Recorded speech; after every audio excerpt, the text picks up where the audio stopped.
Hotep, hey, this is Michael M. Hotep, founder of the African History Network, host of the African History Network show.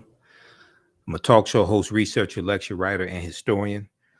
So it is Sunday, April 9th, 2023.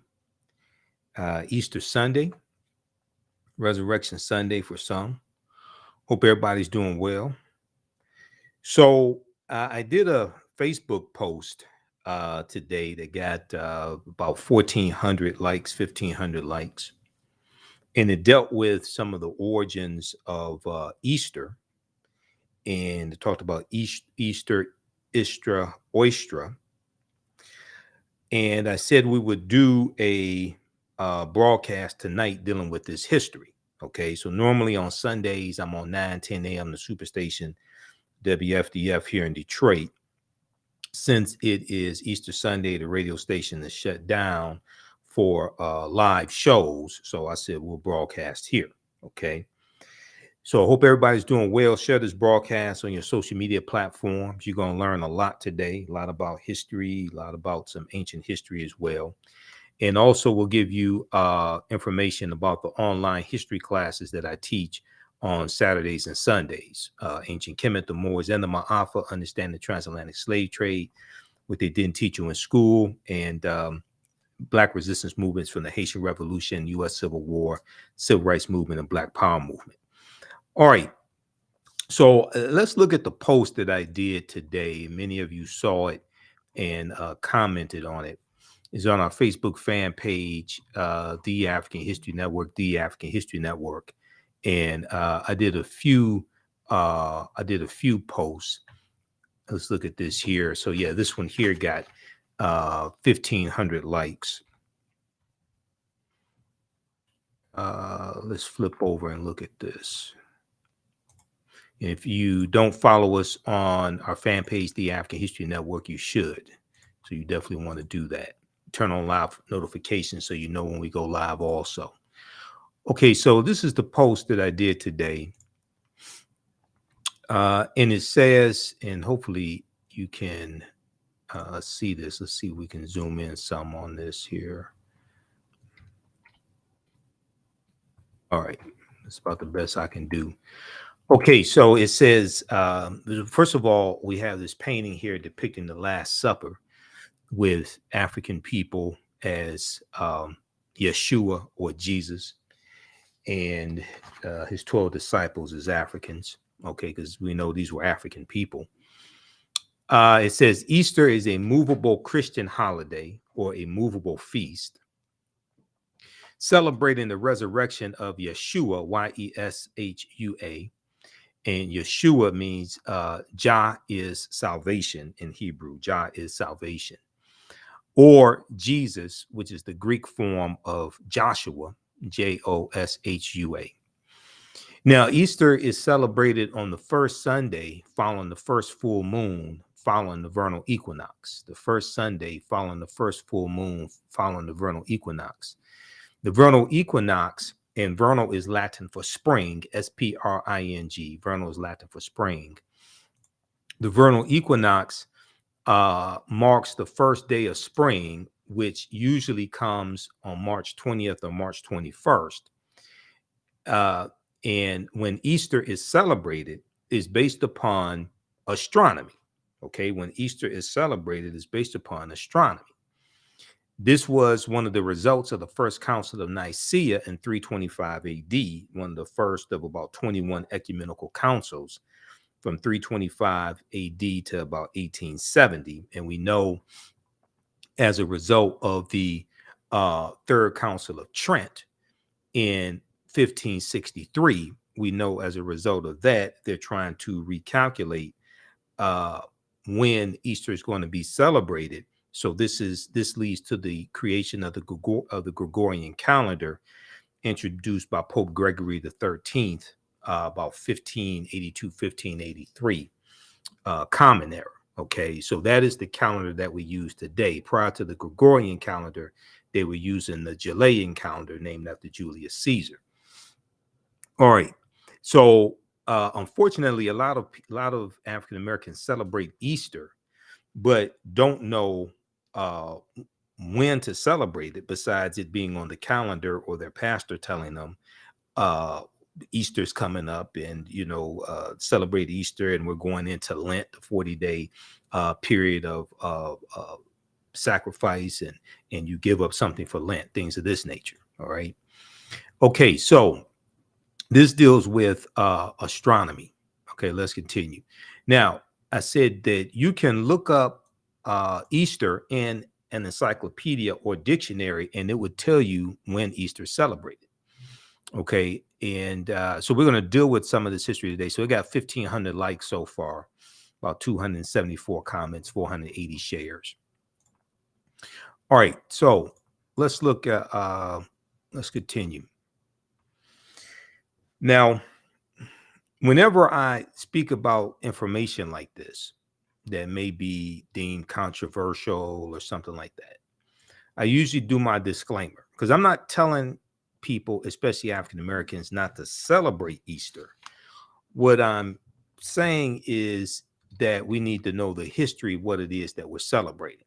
Okay, we need to know the history of what it is that we're celebrating. So this presentation is called Easter Origins, Pagan Traditions, Rabbits Laying Chicken Eggs, the Exodus, and Black People.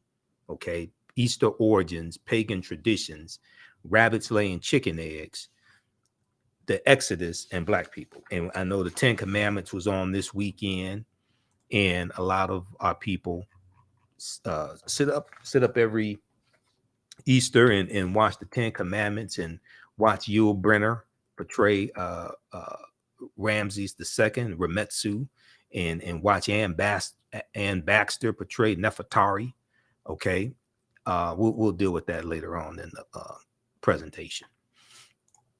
Okay, so let me flip over here just a second. Okay, so here's my disclaimer. I know I may say some things that are outside the circumference of your own awareness. Okay, just because you may disagree with it or don't like it does not mean it's not true. It just means you have to understand what it is that I'm talking about. So I usually have people put their fingers together to form a circle, and I usually say something like this: the space inside this circle represents my realm of knowledge. Everything that I think I know about whatever I think I know is represented within the circumference of this circle. I must keep in mind that there are still things to know that exist outside the circumference of my own awareness. Now, the reason why I say this is because oftentimes when people hear something that contradicts what they've been taught, what they believe, or what they think they know, they automatically reject it without doing any research to determine the validity of the new information that they're learning. And at the same time, they usually don't use that same level of scrutiny to analyze, critique, or reevaluate what it is they believe or what they think they know. So just because you know everything that you know about what you know does not mean you know everything there is to know about what you know. There's still things that exist outside of the circumference of your own awareness. All right. So those are some of the things that we're going to deal with in today's broadcast. All right. And I encourage people to read the books African People and European Holidays and Mental Genocide by Dr. Shaka Musa Barashango, book number one, and book number 2, African People and European Holidays and Mental Genocide. Because in these books, he deals with the history of all these European holidays that we have been taught to celebrate. Okay. And once again, I'm not telling African Americans don't celebrate Easter, but you should at least know the history of what it is that we have been taught to celebrate. Okay, we should at least know the history of what it is we've been taught to celebrate. And once you understand the origins of what it is that you've been taught to celebrate, it may, if you decide to continue to celebrate these European holidays, it may change how you decide to participate in it because you have more information. And I've studied the history of all these European holidays. That's why most of them I don't celebrate. Mother's Day, Father's Day, yeah, I do that. But Christmas, Easter, Valentine's Day, Thanksgiving. Now we may get together with family for Christmas and Easter and the Thanksgiving or Misgiving Day. We may get together with family. Yeah, we should get together with family on those days, but we have to do have a better understanding of what it is that we're taught to participate in. Okay, it's just like during St. Patrick's Day. I posted here on our fan page, the African History Network.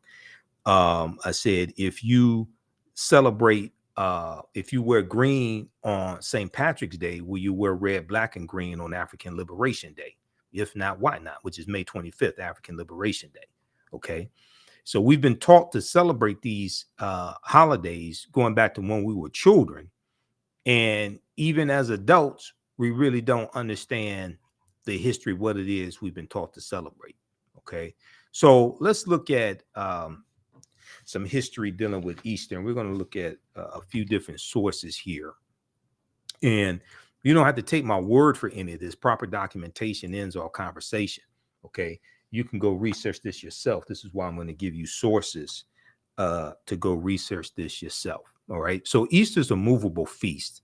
We're going to look at what determines when Easter is celebrated. Why is it on a different date each year? We know it celebrates the resurrection of Yeshua, who in English we've been taught to call Jesus. But if he was crucified on a Friday, and then resurrected if he was crucified on a particular date and resurrected that Sunday on a particular date, why don't we commemorate it on that particular date on that particular date each year? All right, so let's look at this. Now, what is Easter? Easter is a Christian holiday. It's actually the most important holiday in Christianity. Easter is a Christian holiday that celebrates the belief in the resurrection of Yeshua, or Jesus the Christ. Jesus the Christ, because Christ is a title, not a name, coming from Christos, which is Greek, coming from the Kemetic Karest, meaning the rising of the Spirit. And Christ basically refers to anointed or the anointed one. In the New Testament of the Bible, or the Helios Biblos, the Sun book, Helios meaning sun, S-U-N, not the S-O-N. In the New Testament of the Bible, the event is said to have occurred 3 days after Yeshua was crucified by the Romans and died in roughly 30 AD or 30 Common Era. Okay, 30 Common Era or 30 AD, Anno Domini, in the year of our Lord. Anno AD does not mean after death. The holiday concludes the Passion of Christ, a series of events and holidays that begins with Lent, L-E-N-T, Lent, which is a 40-day period of fasting, prayer, and sacrifice, and ends with the Holy Week, which includes Holy Thursday.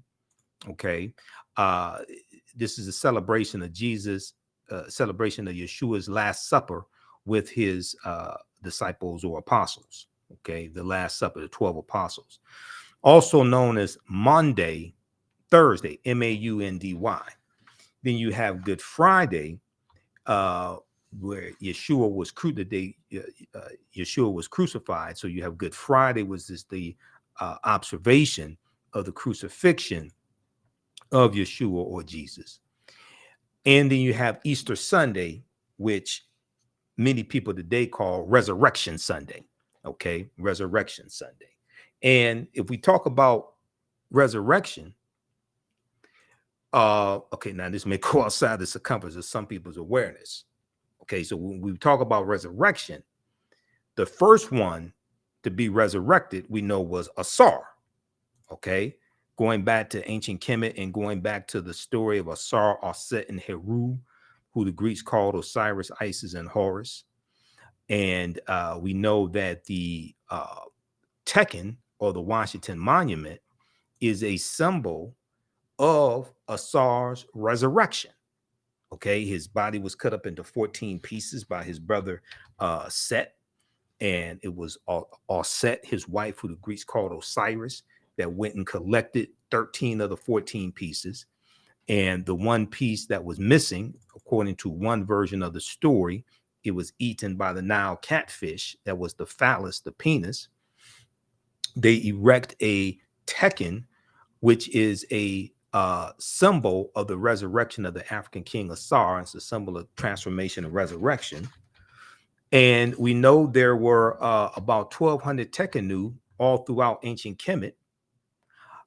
In the Washington Monument is a Tekken. The Washington Monument is an African symbol.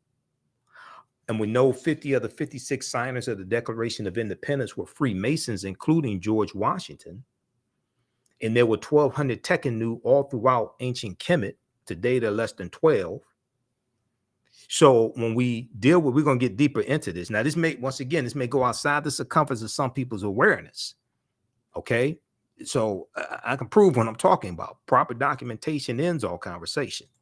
Okay. I can prove what I'm talking about. And those that understand history know this. Okay, because we're gonna get deeper into this. I'm gonna give you some sources to go research. You don't have to believe a word that I say. Go research this yourself. Proper documentation ends all conversation.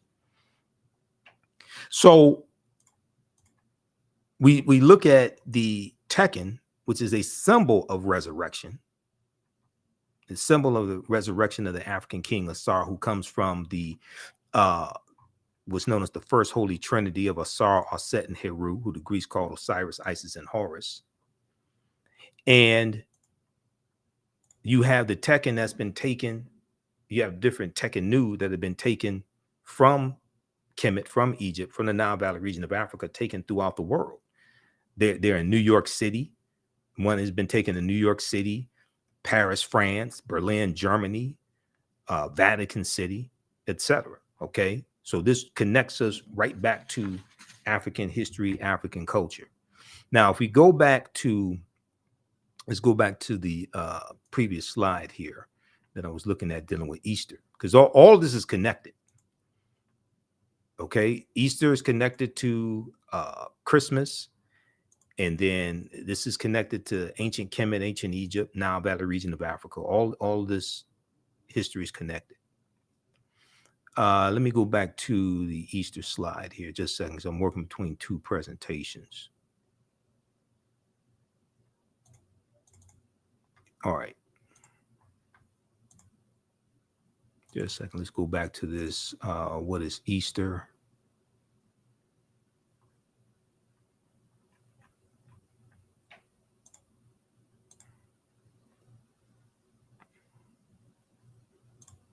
All right, hold on. Okay, here we go. Got to put that back into presentation format.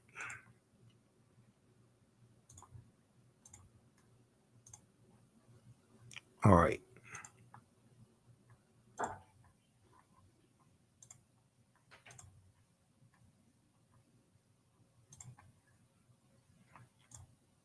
Okay, just a second here. Let me resume slideshow. There we go.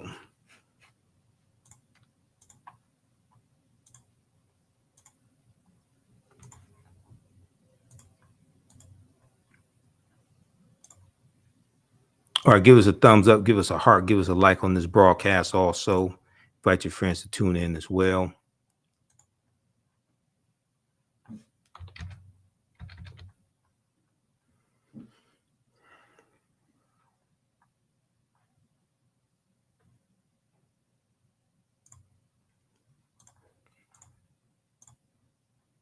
All right, let's continue. Okay, so I had to close out one PowerPoint presentation. Okay, so Good Friday, on which Yeshua, Jesus, was crucified, is observed in Easter Sunday. Now, although a holiday of high religious significance in the Christian faith, many traditions associated with Easter date back to pre-Christian pagan, or what are called pagan times. Many traditions associated with Easter date back to pre-Christian, or what are referred to as pagan times. We're going to talk about the word pagan, because pagan has taken on a very negative connotation when it comes to European anthropology, archaeology, things of this nature. Okay, and in its truest sense, pagan is not something that is negative. Okay, but it has taking on a negative connotation.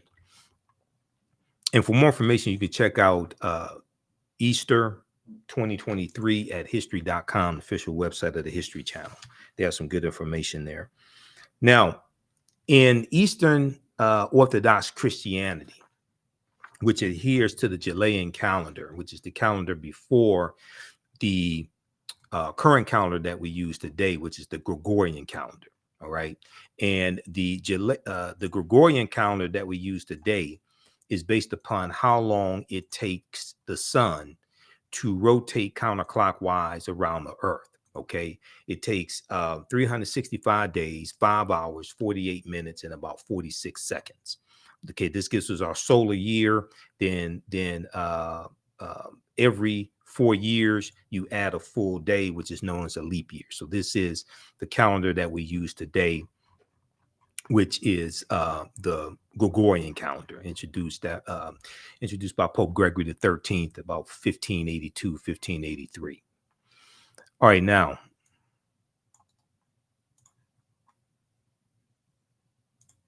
All right, let's continue. So in Eastern Orthodox Christianity, which adheres to the Julian calendar, Orthodox Easter falls on a Sunday between April 4th and May 8th of each year. April 4th and May 8th of each year. In some denominations or Protestant Christianity, Easter Sunday marks the beginning of Easter tide, or what's known as the Easter season. Easter tide, or what's known as the Easter season. And Easter tide, the Easter season, ends on the 50th day after Easter, which is known as Pentecost Sunday, or you may hear it referred to as Pentecostal Sunday. Okay. So this is 50 days after Easter.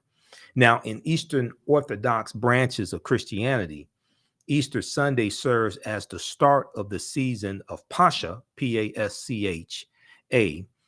which is Greek for Passover. And we're going to talk about Passover as well. And we're going to talk about the Exodus that we read about in the Helios Biblos, the Sun Book, but that we see depicted in the Ten Commandments with Yul Brynner. Okay, so you don't. We have to talk about the Passover. Okay, so the start of the season of Pascha, which is Greek for Passover, which ends 40 days later with the holiday known as the Feast of the Ascension. The Feast of the Ascension. Okay. Now, so what determines when Easter is celebrated? Because Easter falls on a different date each year. So if Yeshua resurrected on a particular Sunday, why don't we commemorate that particular date? Okay. Each Sunday, whether it was April 25th or May 2nd, whatever it is. All right. Now, the complicated dating for Easter was set in 325 Common Era AD at the First Council of Nicaea, which scheduled the festival to be celebrated on the first Sunday following the first full moon occurring next after the Vernal Equinox, which falls on about March 20th, March 21st. It can fall early in the morning on March 22nd, but you're dealing with that period of time. However, if the full moon occurs on a Sunday, Easter will be celebrated the following Sunday. Okay, so basically, Easter is celebrated on the first Sunday following the first full moon, following the vernal equinox. All this deals with astronomy. Same thing dealing with Christmas. Okay, nowhere in the, now this may go outside the circumference of some people's awareness. Just because you disagree with it or don't like it does not mean it's not true. It just means you have to do some research to understand what I'm talking about. Nowhere in the biblical text does it state that Jesus the Christ or Yeshua was born on December 25th. Nowhere in the biblical text does it state that. Okay, so the reason why Yeshua's birthday or is celebrated on December 25th is based upon astronomy, and that deals with the winter solstice. All right, we'll come to that in just a minute. Okay, the winter solstice. Make a note of the winter solstice because that deals with astronomy as well. So oftentimes we're taught to do certain things, but we don't know why we're taught to do it. Because if we understood that all this dealt with astronomy, well, we know that it was African people who created astronomy, who discovered astronomy. That would cause us to start studying it more. That would cause us to then start tracing all this back to ancient Africa. And then once that happens, it's pretty much game over after that. Once we reclaim our mind, and just as the 13 pieces of Asar's body were put back together and Asar is eventually going to be resurrected, then you start having the resurrection of the African mind once you trace this all back to ancient Africa, before foreigners, fakers, and fools came into the continent of Africa, misinterpreted what we had, stole it, copied it, distorted it, and then misrepresented it to the world like they invented it themselves, then taught it back to us, taught it back to the descendants of African people who don't really have that collective knowledge. So we get a watered down version. Some people may call it bastardized, but we ain't gonna take it there. But we get a watered down version of what our ancestors had and taught, but it comes through the cultural filtration system of Europeans. And Europeans learn less than 10% of what the ancient Africans knew. All right, so the date of Easter can fluctuate between March 22nd and April 25th, because the Western churches, Catholic and Protestant, now follow the Gregorian calendar. The Eastern churches, which follow the unrevised Julian calendar, celebrate Easter and other church holidays on different dates. In the Orthodox churches, Easter marks the beginning of the ecclesiastical year. Okay, now the Gale Encyclopedia, online Gale Encyclopedia, has some good information, and you can access that at encyclopedia.com, because a lot of this information used to be at answers.com, and I printed up, I have like binders full of information I printed up over the years from answers.com. So this is here, like I printed this up April 12th, 2011, and this is from answers.com that doesn't exist anymore.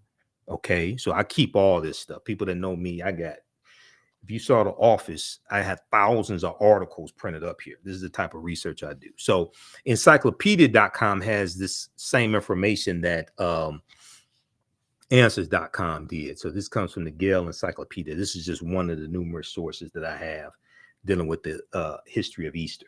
Okay, so you can check that out. But this is at encyclopedia.com now. All right, now let's look at, I mentioned the winter solstice. Okay, we're going to go to that here in just a second with the winter solstice. Also, if you all like this type of information, you can support the African History Network. We're celebrating our 13th year anniversary of me broadcasting the African History Network show. We started March 10th, 2010. And you can support us, $ the AHN show, through Cash App and through PayPal, paypal.me/the AHN show. We also have the information on the homepage of our website, theafricanhistorynetwork.com, theafricanhistorynetwork.com. We have the information there as well. It helps us keep doing the research, stay on the air, keep broadcasting, pay some of the bills, do the research for our Sunday night show as well. And I'm on 9:10 a.m. Superstation WF. Usually they're closed. The station shut down today because of Easter holiday, but we'll be back on the air live on 9:10 WFDF next Sunday.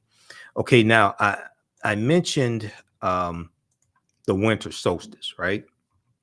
And I do a 3-hour lecture dealing with ancient Kemet, the winter solstice, and the history of Christmas.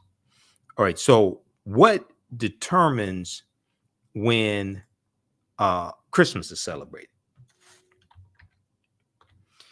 Now, I was in, back in 2011, I was in CVS Pharmacy here on Jefferson Avenue in Detroit. I was at CVS Pharmacy, and I was standing in the checkout line, and I see at the checkout counter, I see this book called The Life of Christ, The Life of Christ. And it talks about how his death and rediscovering his life, death, and resurrection, how it changed the world, right? So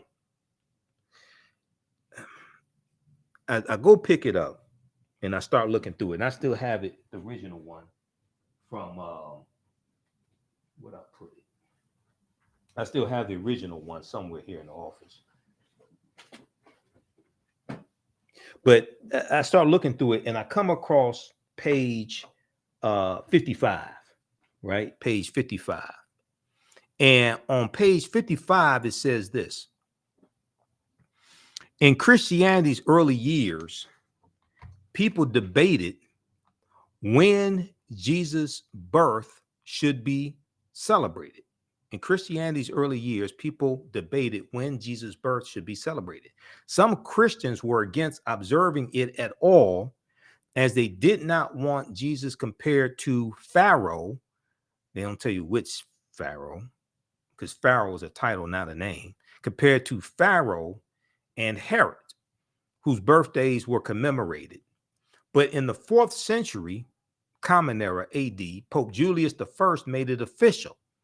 Christ's birth would be celebrated on December 25th, referring to Yeshua or Jesus the Christ, because Christ is a title, not a name.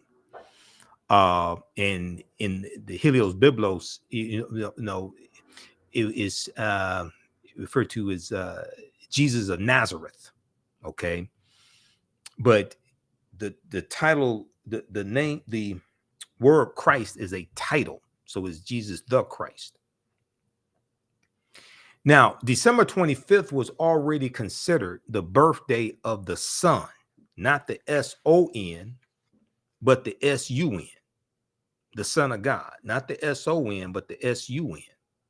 Using the technology available at the time, ancient astronomers observed that on December 25th, the days started getting longer again. They recognized the date as the winter solstice. The winter solstice, when the sun is born again each year. So the winter solstice, so what happens is around December 21st, the sun moves into its lowest point in its journey throughout the 12 constellations. And from December 22nd, 23rd, 24th, it appears that the sun does not move. The sun stands still, or the sun is dead for 3 days. Then on December 25th, the Son of God, not the S-O-N, but the S-U-N, moves 1 degree northward. And this is known as the birth date of the Son of God, or the rebirth of the Son. And each subsequent day, starting with December 25th, there's more and more sunlight. There's the duration of sunlight each day increases, starting with December 25th. So December 25th in ancient times, or the equivalent to December 25th on whatever calendar you're looking at, that was looked at as the rebirth of the Son, or the Son of God. Okay, and this is dealing with the winter solstice. This all deals with astronomy. All right, now the Romans celebrated the birthday of the god Sol Invictus, S-O-L. S-O-L, that word Sol means sun, S-U-N. Sol Invictus in Latin means unconquered sun. They celebrated the birthday of the deity Sol Invictus on December 25th. The day was also recognized as the birthday of Mithra, the sun deity of the ancient Persians, and December 25th was also the birthday of Attis, A-T-T-I-S, an agricultural deity or god worshipped in Asia Minor. By choosing December 25th, the Christian church avoided upsetting the masses. No one wanted their festivals canceled, so the Christian church simply combined this new Christian holiday with pagan traditions. So as the Romans are conquering people and bringing more people under control of the Roman Empire, they're incorporating into the Christian celebration. They're incorporating into the Christian celebration what people are celebrating that they're conquering, what people are already celebrating that they're conquering. They're incorporating that into it.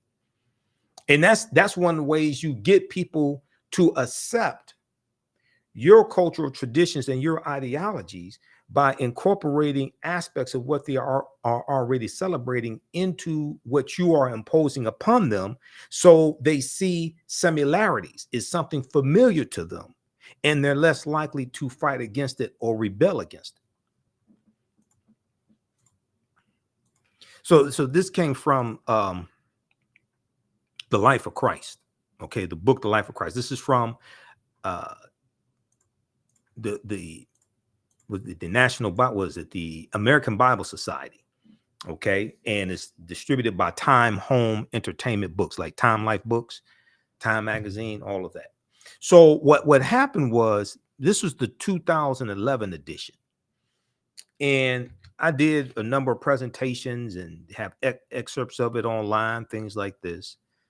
And I bought this book. This book was like $12. I bought this book specifically for what's on page 55, because I said people are not going to believe this. I already knew this history, okay, from numerous sources. I mean, you read Christianity Before Christ by Dr. John G. Jackson. He breaks this history down there, and Tony Browder talks about it in Nile Valley Contributions to Civilization. All right, and I've got Christianity Before Christ right around here. I just saw it before we started right here, before we started the broadcast. So yeah, right here, Christianity Before Christ by Dr. John G. Jackson. So what happened was, a sister reached out to me who watches my broadcast.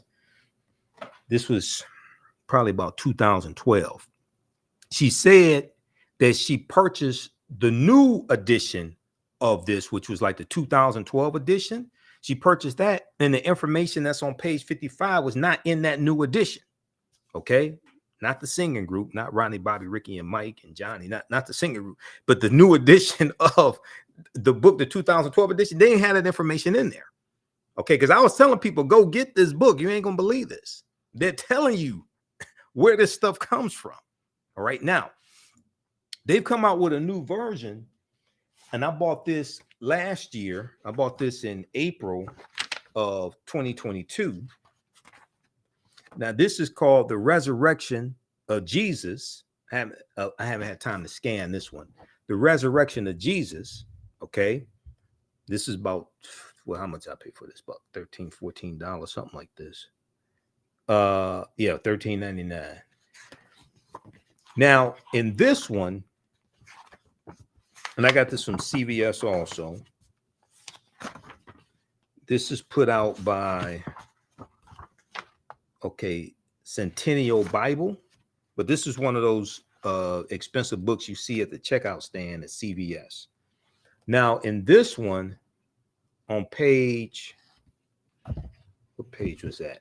They actually talk about Asar, Aset, and Heru.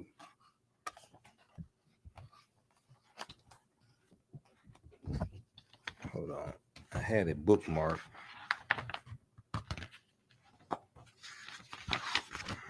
Let me see, I'll find this here. Because what they said was, and they actually had a picture of Aset, and they're trying to separate where all this stuff comes from.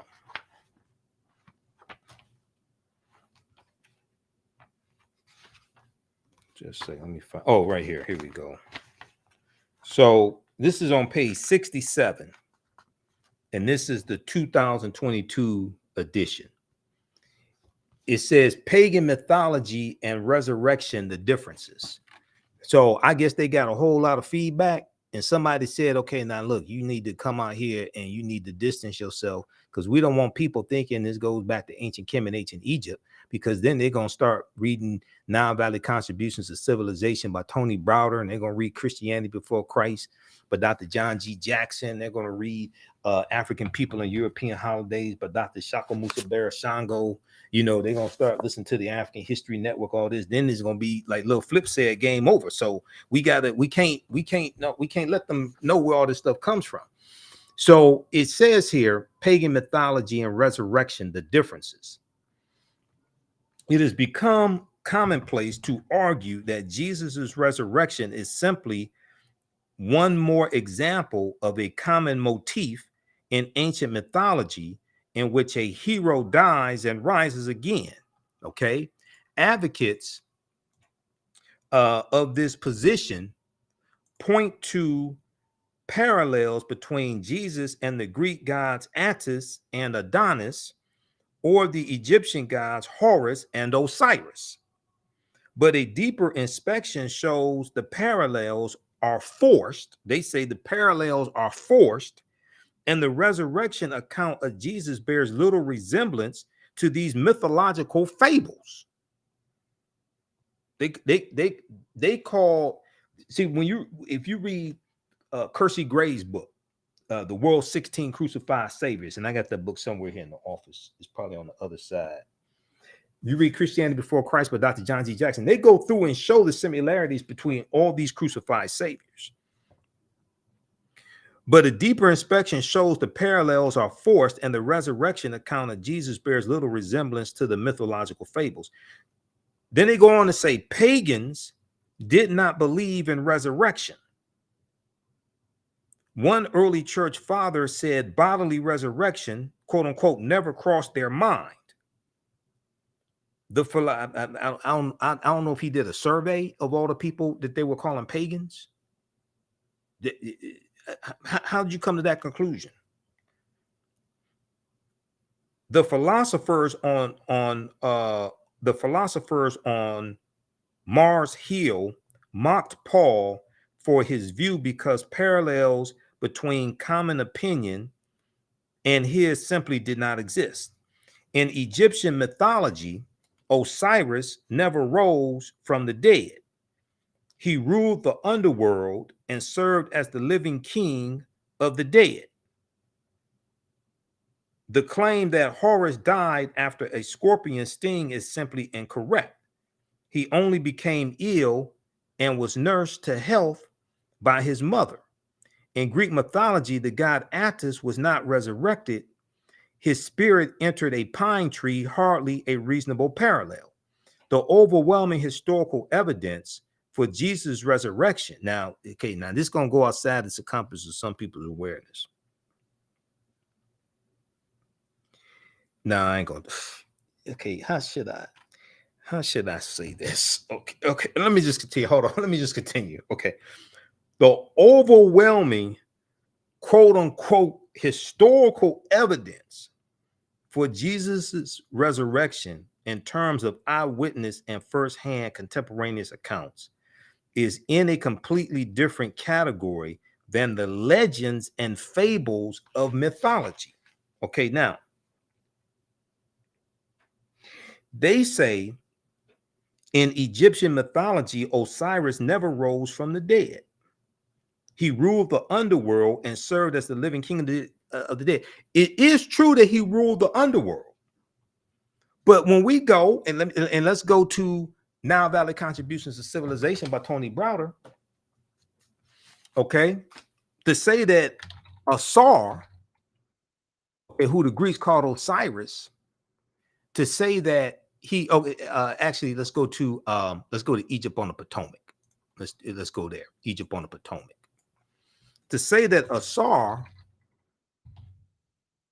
was not resurrected is incorrect. I don't know what type of research they did on this. They could have called me, but they may be still mad at me because I exposed what was going on with the 2011 edition. Okay. I think they may owe me some money. I don't know how many people went and bought that one because I told them to. So they may owe me something. Let's look at this right here. Let's look at Egypt on the Potomac by Tony Browder. So I teach this. We teach a lot of this in the online history classes that I teach, especially ancient Kemet, the Moors, and the Maafa, understanding transatlantic slave trade, what it didn't teach you in school. Let's look at page 13 of Egypt on the Potomac. Okay, let me flip over to this here, right here. Let's look at page 13. Now this is Heru this is Heru, the sun, in the falcon, in the form of a falcon. Okay. If we go and look at, this is page 13. Let's go back to page 12 of Egypt on the Potomac by Tony Browder. It deals with Asar impregnating, the spirit of Asar impregnating Set after Asar was killed by his brother Set. Okay. The spirit of Asar impregnated his wife, and 9 months later, the virgin Set gave birth to their son Heru on December 25th. If this story, and we can back up a little bit here, page 10. Stories of the first royal family are an integral part of the earliest mythology, history, and theology of ancient Kemet or ancient Egypt. But by every account, Asar was recognized as the founding father of Kemet. He unified the two lands of Upper and Lower Kemet that we'll talk about when we talk about Dahuti in just a minute, and established a central government, page 11, in the city of Menefer, which was renamed Memphis by the Greeks. Asar introduced writing, agriculture, law, and religion to the people of ancient Kemet. Prior to departing on a trade mission to enter Africa, Asar appointed his queen, Auset.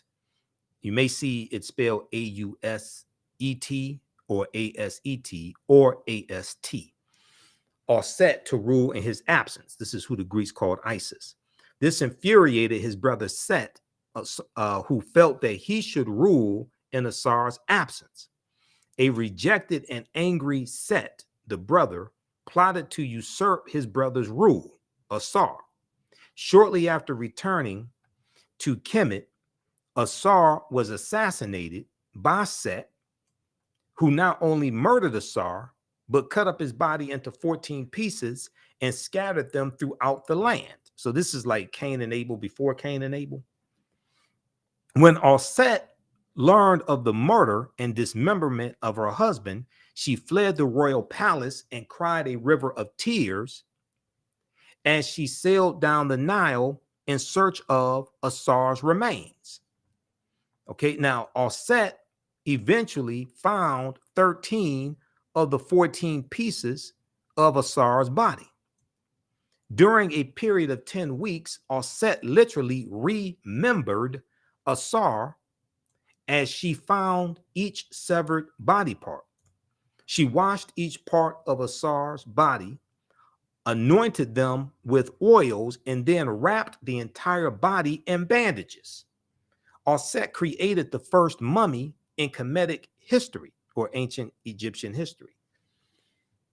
It took her 70 days to find, reassemble, anoint, and embalm her husband, Asar.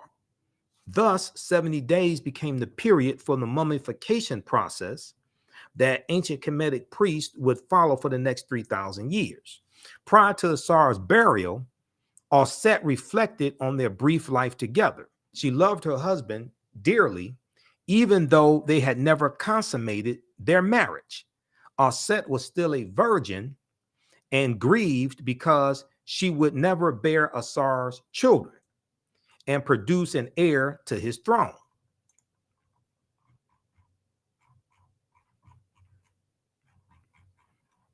All right, let's see here. Okay, let's continue. For some reason it's coming up blurry. Let me try to fix this. All right. Now, the resurrected, okay, let's see here. Let's back up. Prior to Asar's burial, Aset reflected on a brief life together. She loved her husband.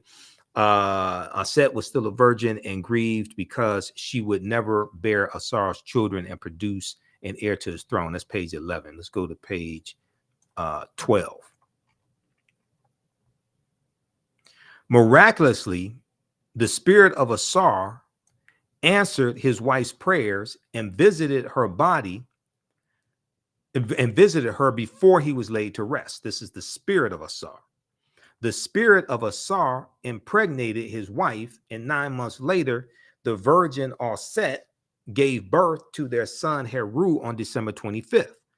If this story sounds familiar, it is because it has been modified and retold by many cultures for over 5,000 years. Yet it is the first story in recorded history of the impregnation of a virgin by a Holy Spirit and of a virgin birth. We're going to deal with more information on that, because Browder talks about this in Now Valley Contributions to Civilization, also page 95. Now, throughout his youth, Heru, the son, was told of the great deeds of his father as he was gradually prepared to pursue his life's work to avenge the murder of Asar and reclaim his father's kingdom. As an adult, Heru confronted his uncle Set and defeated him after a protracted battle. Now, this is where it's the Asarian drama. It's called the Asarian drama. This is where the story of Star Wars comes from with George Lucas. This is where the story of Star Wars comes from. And Luke Skywalker killing Darth Vader, but he resurrects his father. Darth Vader is his father, but he resurrects the good out of Darth Vader. So he, at the end, when you watch Return of the Jedi, because you have the trilogy before they came out, all these other movies, you had the trilogy: Star Wars, Empire Strikes Back, and Return of the Jedi. It's in Return of the Jedi that Luke Skywalker kills Darth Vader, but before Darth Vader dies, Luke Skywalker resurrects the good out of Darth Vader. Anakin Skywalker, he resurrects the good out of him, and Darth Vader kills the Emperor, okay, to save Skywalker's life, and Skywalker is his son.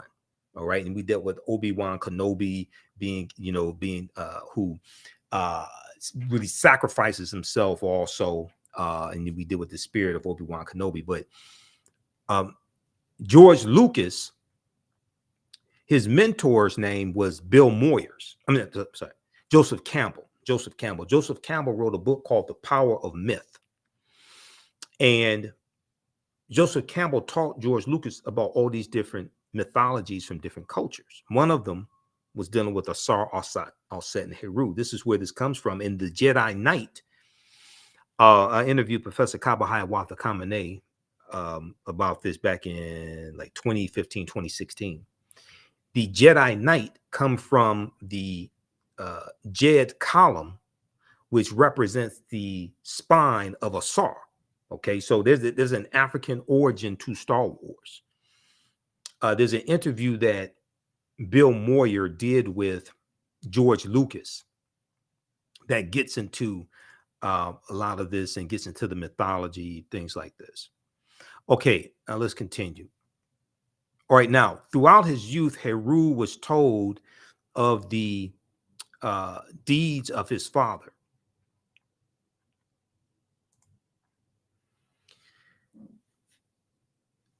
He was told of the great deeds of his father as he gradually prepared to pursue his life's work, which was to avenge the murder of Asar and reclaim his father's kingdom.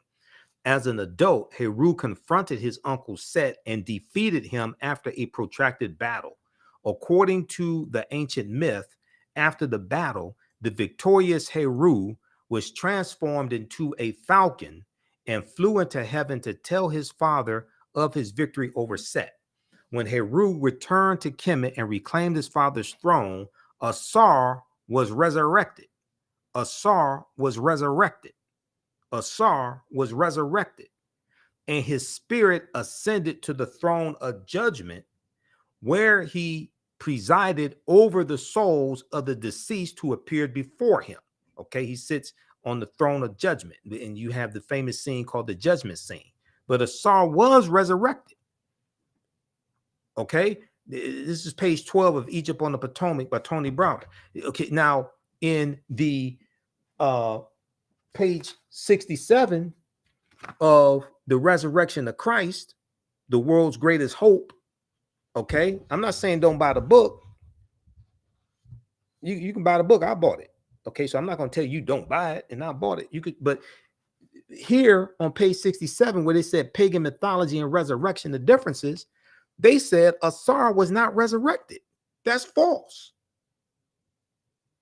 Asar's spirit was resurrected. They said Asar was not resurrected. That's false. And I surmise that they said Asar was not resurrected because then if you admit that this is an ancient resurrection story before the story of Yeshua was resurrected, then people are going to go and ask their pastor, wait a second, why aren't you teaching us this? They're going to go ask the minister, why aren't you teaching us this? They're going to start doing some research. But if you can throw them off the trail and say, oh, that didn't happen, well, then you can misdirect them. Okay. And I'm not saying don't read the Bible. Yeah, we should read the Helios Biblos. I got one right here. See, I have a study Bible. New King James Study Bible. This was New King James Internet, New King James Study Bible. Okay. New King NKJV, New King James Version Study Bible. The Study Bible has 2,000 pages. And it came with a CD-ROM. So I bought this back in April 5th, 2009. Okay, April 5th, 2009. It came with a CD-ROM also, because this gives a deeper understanding. See, the devotional Bible, my devotional Bible is like 400 pages. The New King James Study Bible, which was $40 back in 2009. I don't know what it is now. It's probably $140, something like that with inflation. I don't know. This is 2,000 pages. It gives you deeper understanding, word definitions. Gives you like geographical understanding, different background. It's a much deeper understanding. The devotional Bible is the Bible that people sit up in church and look at when the pastor talks and they say amen and hallelujah, things like this, and don't know what he's talking about.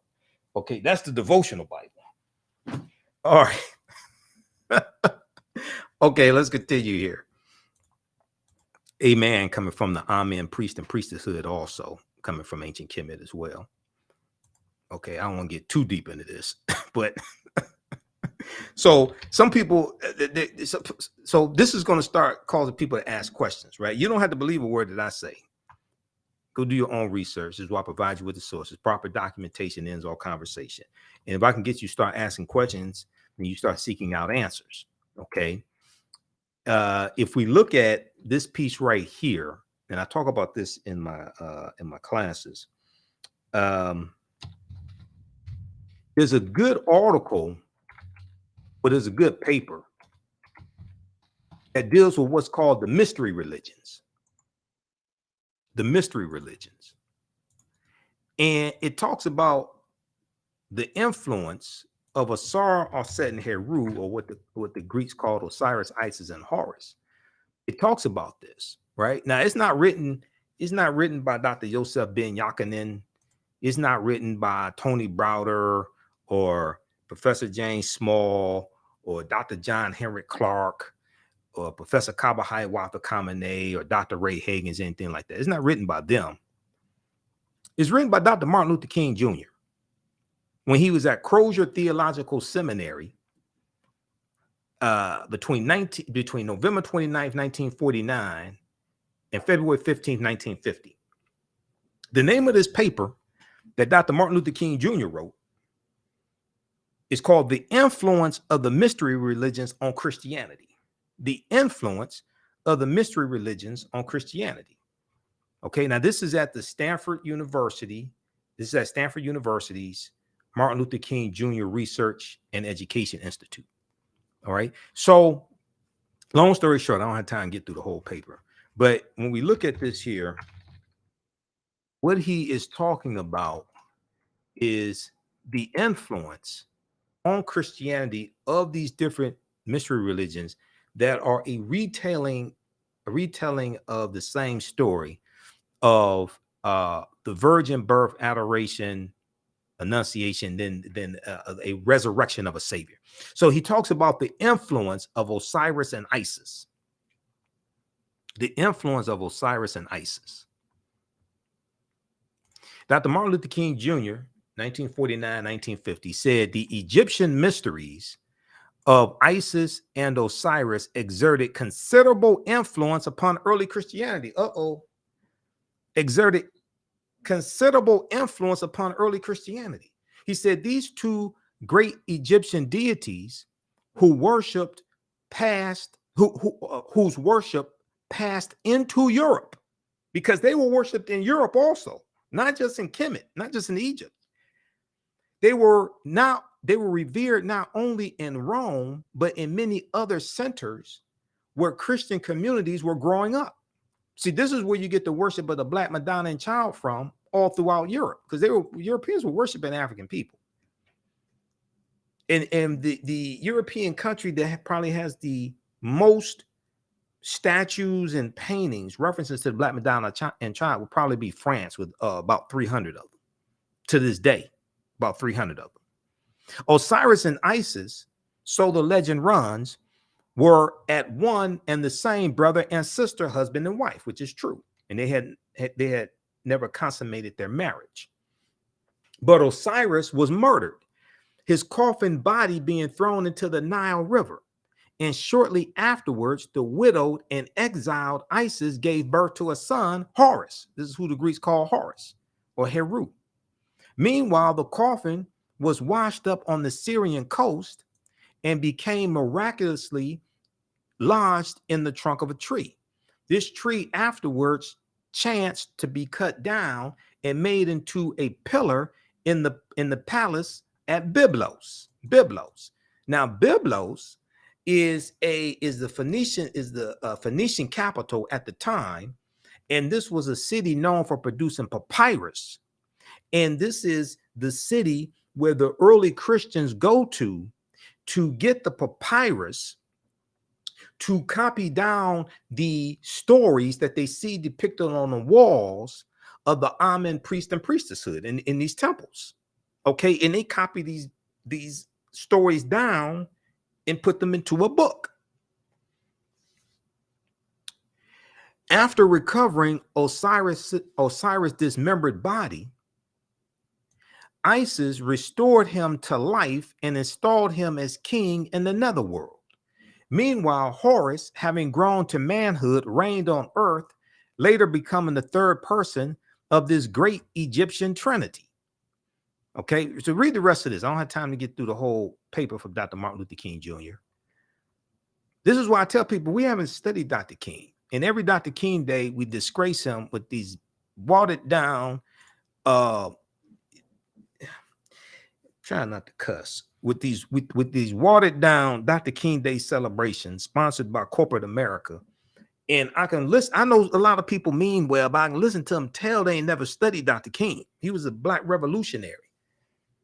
And I'm like, at least if you're going to read one thing about Dr. King, at least read his last book, Where Do We Go From Here? Chaos or Community, because he wrote 5 books. So when I see people, I know they mean well, but they keep doing these watered down,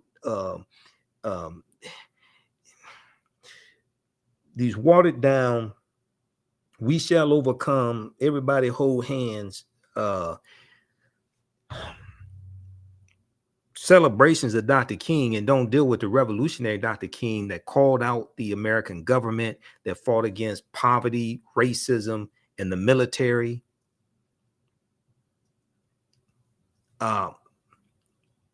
And toward the end of both of their lives, Dr. King and Malcolm X's ideologies were converging.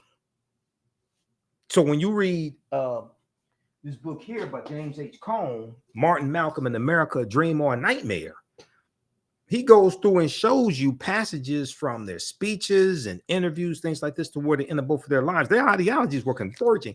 And Malcolm, when Malcolm leaves the Nation of Islam, he officially separates March 8th, 1964. And then March 26, 1964, Malcolm meets Dr. King at the U.S. Senate debate for the Civil Rights Act of 1964. And they just meet for a couple minutes.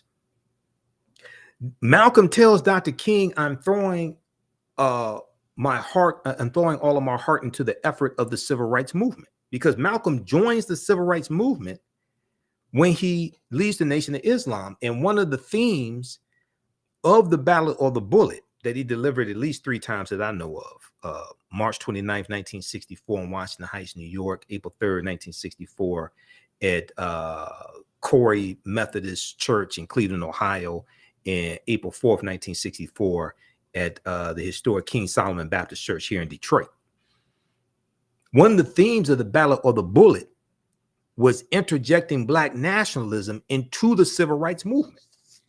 He was talking about radicalizing the civil rights movement. He talks about registering African Americans as independents. He's not telling people don't vote. He's saying push to get something tangible for your vote, but he's talking about registering African Americans as independents. And then you read a speech from June 28th, 1964, his by any means necessary speech, where he announces the formation of the Organization of Afro-American Unity. That's a revolutionary speech, because he lays out the five planks of the OAAU's platform, and one of them is dealing with politics. Okay, being politically educated, registering people to vote as independents, voting intelligently. He talks about education. He talks about economics. Blackpast.org has the transcript of that speech. Everybody needs to read it, because most of us really haven't done a good job of studying either Dr. King or Malcolm X. Okay, let's continue here. How's everybody doing? How you all like this type of information? Give us a thumbs up, give us a heart, give us a like on this broadcast. If you want to support the African History Network, you can do so. $ the AHN show through Cash App. $ the AHN show through Cash App, also through PayPal, paypal.me/the AHN show. We have the information on the homepage of our website, also theafricanhistorynetwork.com. When you go to our website, it will show it to you right there. And also we have the information for the online history classes that I teach. So if you think this type of information is powerful, really good, the 12-week online history classes I teach is even deeper. They're even deeper.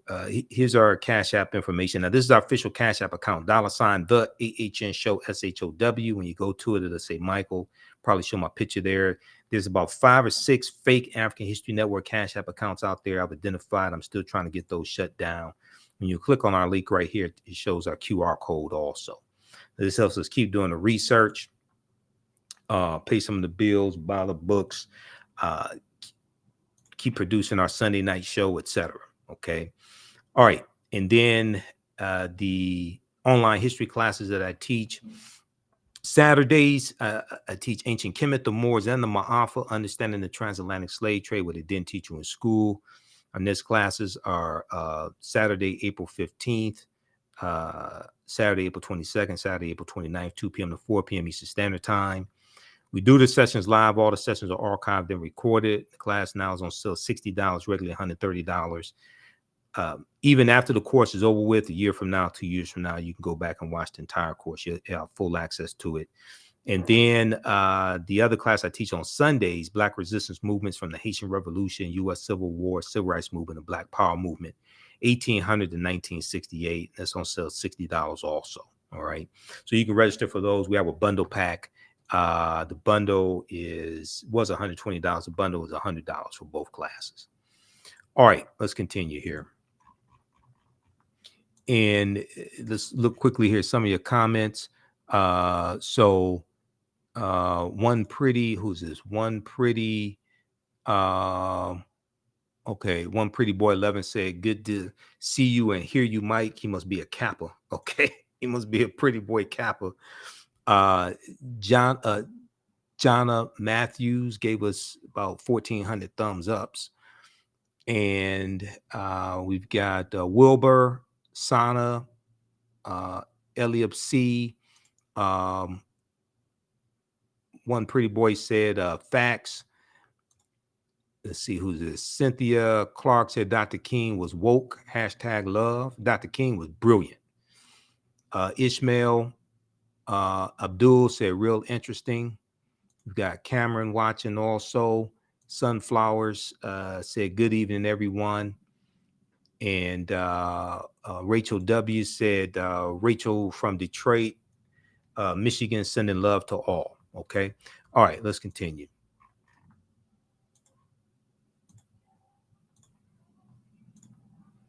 All right, now I want to go back to the Easter information, and then I want to go to page 95 of Nile Valley Contributions to Civilization by Tony Browder also, because this is important information there that helps us to better understand this history.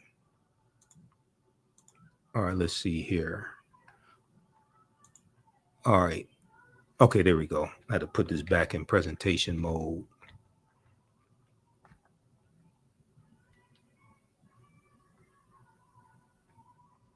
All right, stand by. I'm trying to get back to this here. There we go.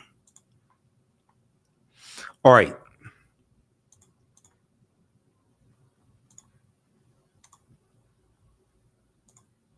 Let's see where we left off. Okay, so where does the name Easter come from? Where does the name Easter come from? Saint Bede, also known as the Venerable Bede, B-E-D-E, he was the 8th century author of Historia Ecclesiastica Gentis Anglorum, ecclesiastical history of the English people.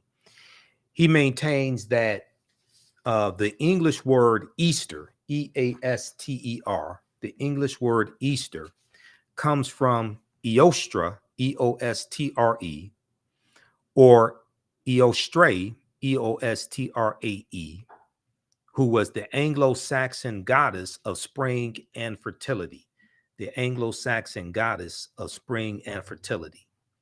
Now, other historians maintain that the word Easter derives from in albis, A-L-B-I-S, a Latin phrase that's plural for alba, A-L-B-A, or dawn, D-A-W-N. And they say that they believe that those alba in albis became Eostarum, E-O-S-T-A-R-U-M, in Old High German. And Old High German is a precursor to the English language today. I'm going with Venerable Bede. The Venerable Bede's explanation makes more sense. Despite its significance as a Christian holy day, many of the traditions and symbols that play a key role in Easter observances actually have roots in pagan celebrations,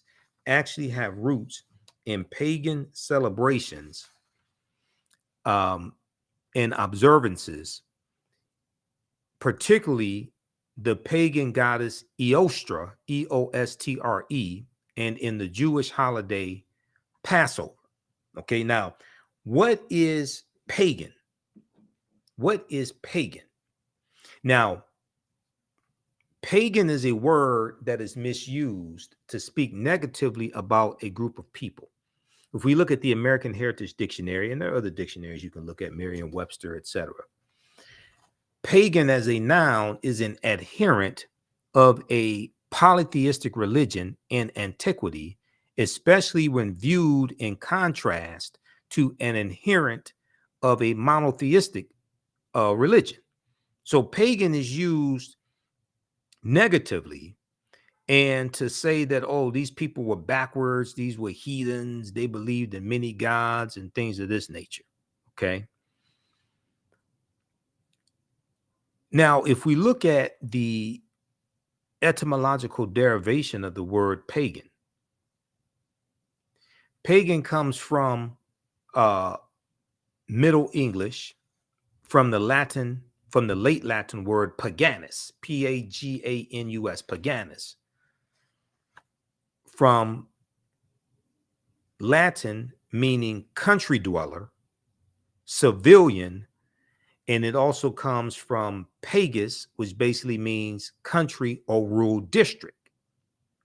So basically, pagan historically referred to somebody who was a country dweller, somebody who lived in the country, they lived in a rural district, and they were looked at as being, backwards or something like that. Just like today we may look at some people in the South as being backwards, or something like that. They may still make moonshine or something. They're in the country. You say that they're backwards. They may have an outhouse or something. So that's what pagan originally meant.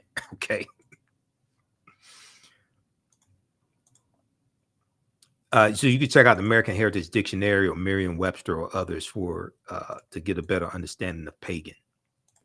Now, like many other Christian feasts, the celebration of Easter contains a number of originally pagan or folk religious elements tolerated by the Christian church. Among these are customs associated with the Easter egg. Among these are customs associated with the Easter egg. Easter breads and other special holiday foods, and the European concept of the Easter hare, or in America, the Easter rabbit. Okay, all these are traditions from other cultures.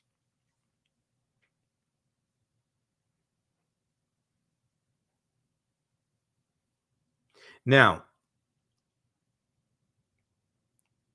Easter breads and other special holiday foods, and the European concept of the Easter hare, or in America, the Easter rabbit, which brings baskets of candles and colored eggs during the night. Now, somebody will probably ask the question, well, why do rabbits lay chicken eggs? Why do rabbits lay chicken eggs? What does this have to do with Easter? Okay, and that would be a very good question.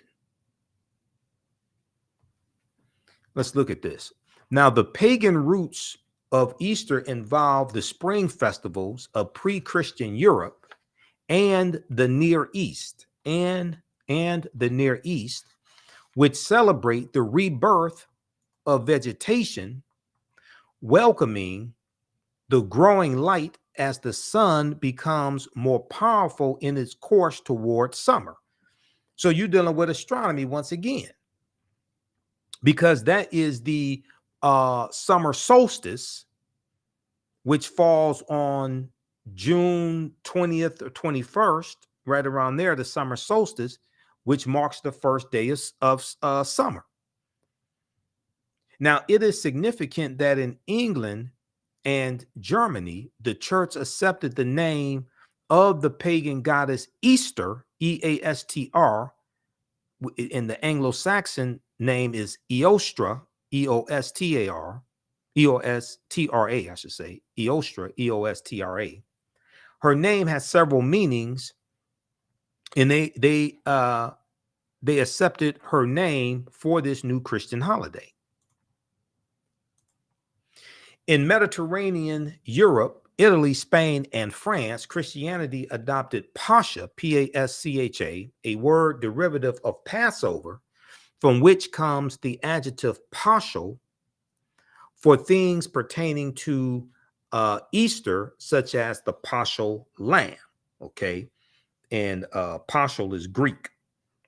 Okay, Pascha is Greek for Passover. All right, now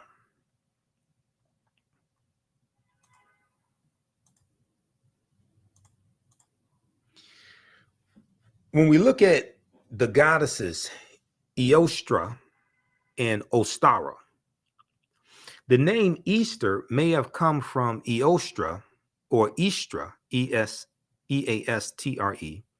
the Teutonic or Anglo-Saxon goddess of spring and fertility, whose feast was celebrated around the start of spring. She is associated with the hare, Hare, which is a large rabbit, and egg, both symbols of creation. So the rabbit or the hare, Hare, is a symbol of creation, just as the egg is a symbol of creation. So now we start seeing where these symbols come from that are put together in the Easter basket. And we have our children believing that rabbits lay chicken eggs because we don't know the backstory.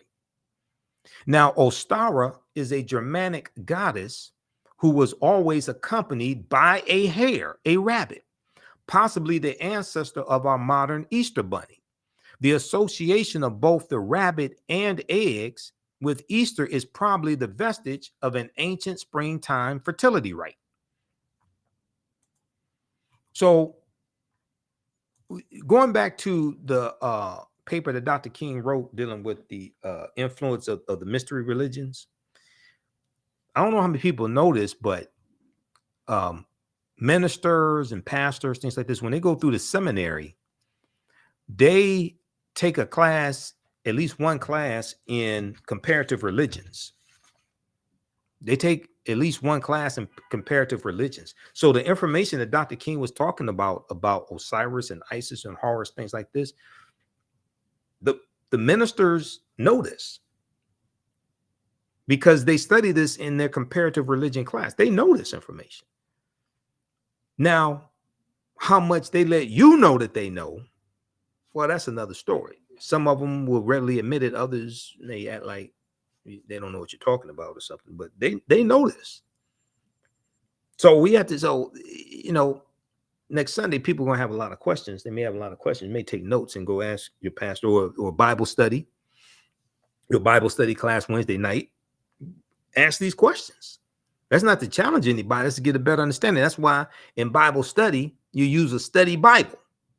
Okay? You use a study Bible, not a devotional Bible in Bible study class, because it's designed to gain a deeper understanding, not to memorize passages, but to gain a deeper understanding. And if you take the stories of the Helios Biblos and trace them back, a lot of these stories trace back to ancient Kemet, ancient Egypt, trace back to Sumer, different Mesopotamia, different things of this nature. It'll reconnect African people to who we are. All right, now Fat Tuesday. We hear about Fat Tuesday, right? What is Fat Tuesday? Or Mardi Gras, okay? It's an occasion of great festivity and merrymaking. Let's see. Shrove Tuesday celebrated as a holiday in many places with carnivals, masquerade balls, and parades of costume merrymakers. And it comes from the Mardi Gras comes from the French mardi, meaning Tuesday, plus gras, meaning fat, from the feasting on Mardi Gras before the Lenten fasting season. Okay, now I want to go to, let's look at this here. I saw some comments earlier today, and people were talking about Ishtar, the goddess Ishtar. And there's memes floating around on social media that try to say that Easter is named after Ishtar, okay, which is false. So let's look at this piece here from Scientific American called Beyond Ishtar, the Tradition of Eggs at Easter. Beyond Ishtar, the tradition of eggs at Easter. And let me pull this up here. Where is this? I thought I had this. I think I have it up here. Yeah, this one right here from Scientific American. This is from March 31st, 2013.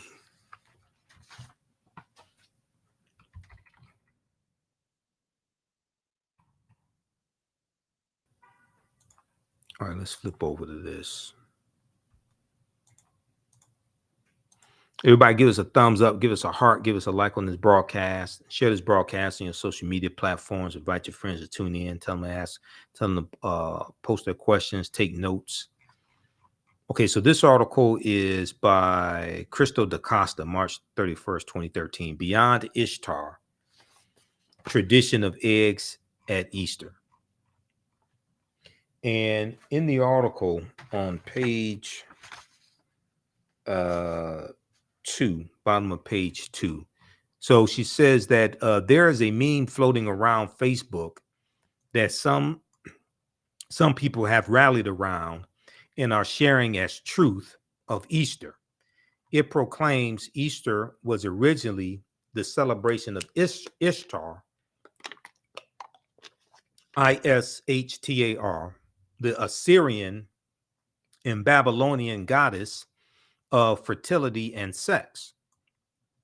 Her symbols, like the egg and bunny, were and still are fertility and sex symbols.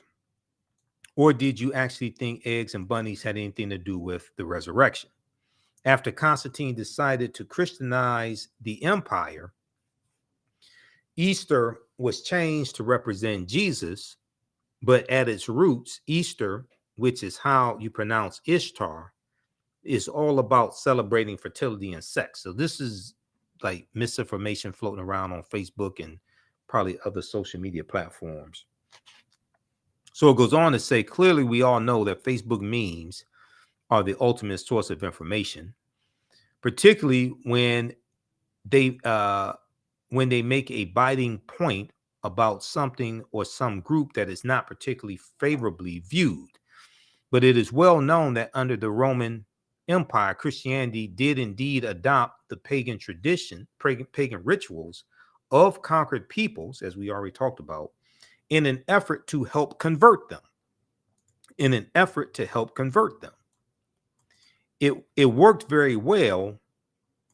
It worked pretty well as a strategy, as it allowed the conquered peoples to continue a semblance of their observances as they remembered, and with time the population would be replaced with those who only knew the new traditions. So the elders die out, and then you have the children who don't know the traditions, who don't know the ways of their ancestors, and they just buy into the new traditions imposed upon them by the conquerors, by the colonizers. This is not a secret. However, there are a few things wrong with the Ishtar meme that a simple Google search will turn up. Now, Ishtar was the goddess of love and war and sex, as well as protection, fate, childbirth, marriage, and storms. STORMS, storms. There's some fertility in there, but as with Aphrodite, there is also an element of power. Her cult practiced sacred prostitution. Where women waited at a temple and had sex with a stranger in exchange for a divine blessing and money to feed hungry children or pay a debt. Ishtar's symbols were the lion, the morning star, and 8 or 16 pointed stars, again symbols of power. The word Easter does not appear to be derived from Ishtar, but from the German Eostre, Eostre, the goddess of dawn, Dawn, and a bringer of light. English and German are in the minority languages that use a form of the word Easter to mark the holiday. Elsewhere,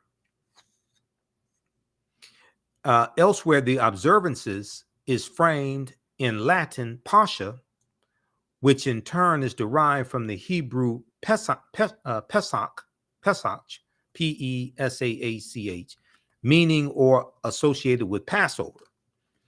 Ishtar and Easter appear to be homophones. They may be pronounced similarly, but have different meanings. So they may sound similar, but they're different. They're not the same thing. It's just like yesterday in my class, we talked about how Africa is not named after Publius Cornelius Scipio Africanus. Africanus is Latin, which means belonging to Africa or of Africa. And after the Battle of Zama in 202 BC, where Publius Cornelius Scipio Africanus defeats Hannibal Barca, the Battle of Zama is going to be after that he takes his surname Africanus. And the prefix in Africanus is in reference to the Afri, A-F-R-I, the Afri, who are a group of Black African people in Algeria and Tunisia. And Tunisia is in the area that used to be called Carthage. And the Carthaginians were Black African people, descendants of the Phoenicians, and they're also descendants of the Garamantes. And the Garamantes are a larger group of African people that the African Moors are descendants of, the Garamantes. So all this history is connected. Okay, now the article goes on to say, our helpful meme places the egg in Ishtar's domain, but Ishtar doesn't seem to be connected to eggs in any explicit way. However, there are plenty of other older traditions that involve the egg as a symbol of rebirth and feature it prominently in creation mythologies. Ancient Egyptians believed in a primeval egg from which the sun god hatched. Alternatively, the sun was sometimes discussed as an egg itself, laid daily by the celestial goose Seb, S-E-B, the god of the earth, or you may hear it referred to as Geb, G-E-B, Geb. The phoenix is said to have emerged from this egg. The egg is also discussed in terms of a world egg modeled by Khnum from a lump of clay on the potter's wheel. Okay, so you can read the rest of this here.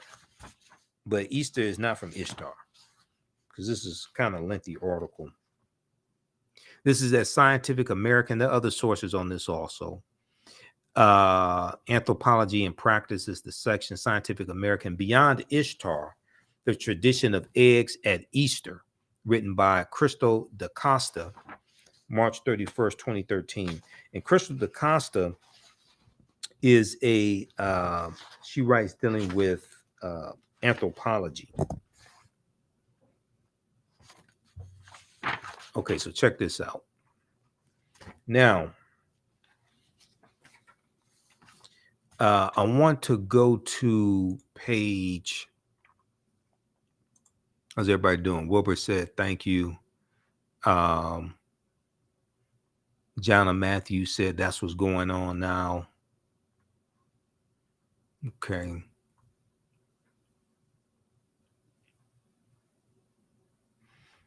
All right. Let's continue here. I want to go to page 95 of Nile Valley Contributions to Civilization by Tony Browder.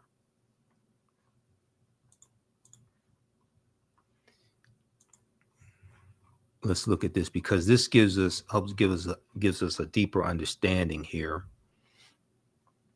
And page 95, let's look at this here. So we talked about Asar, Aset, and Heru, who the Greeks called Osiris, Isis, and Horus. And page 95 of Nile Valley Contributions to Civilization Browder gives us a deeper understanding of this mythology.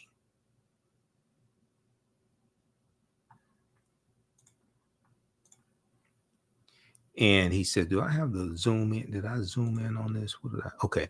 He says that the story, so if you have the book at home, Nile Valley Contributions of Civilization by Tony Browder, you can pull the book out.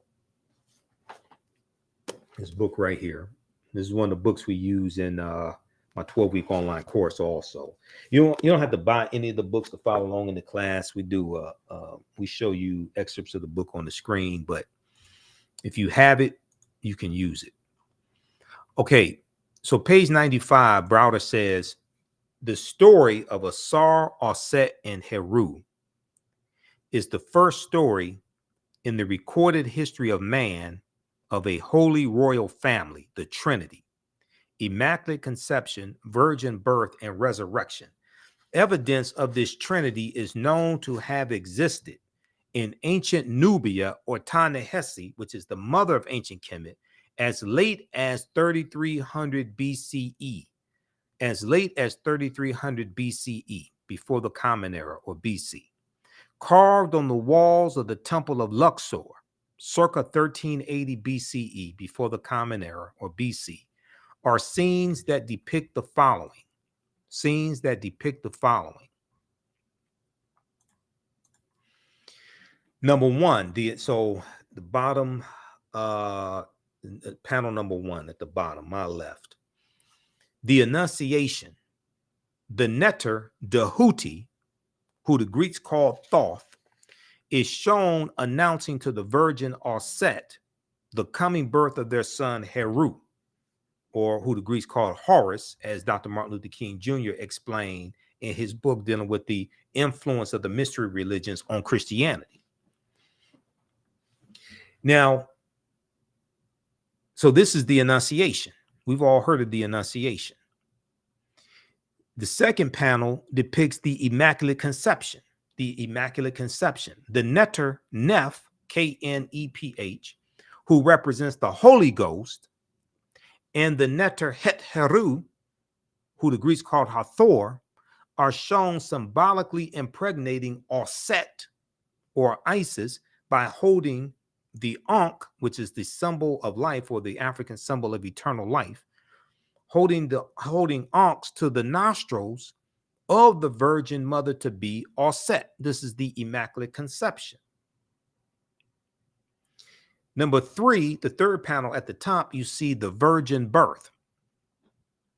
Auset is shown on the birthing stool, and the newborn child is attended by midwives, the birthing stool, because we had enough sense to know that it made more sense for the woman to sit on the birthing stool, let gravity take its course, than just to lay on your back and try to push the baby out. Okay, so they're depicting the birthing stool and attended by midwives. Number four, the adoration. The newborn Heru is portrayed receiving gifts from the three kings or magi, okay, as described in Malachi chapter 10, the book of Malachi, but it doesn't say how many. It just says wise men. They're just referred to as wise men or kings, things like this. It doesn't say how many. While being adored by a host of gods and men. Now, saying the three wise men, three comes from the three stars in Orion's belt. Okay, the constellation of Orion the Hunter.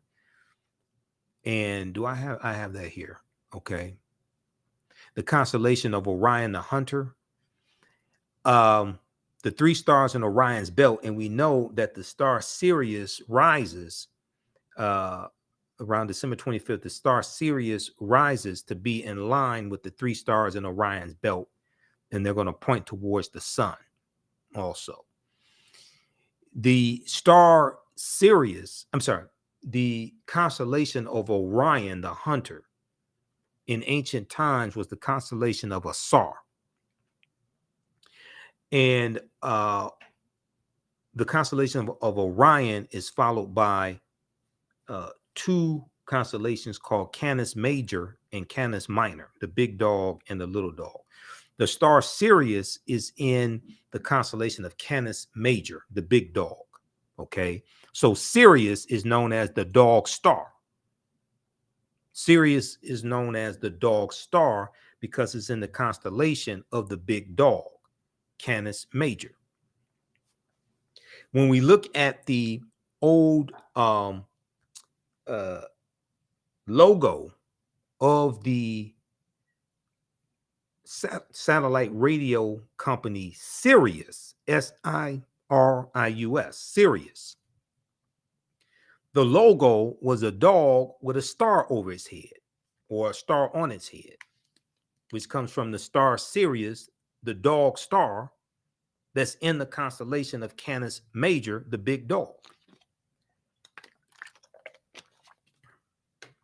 Then you get into Dogon mythology. The Dogon talk about there from the star Sirius, things like this. When you study their mythology, the Dogon of Mali and Burkina Faso. Okay, I told you all this is connected together. Okay, all this history and culture, astronomy, all this is connected together.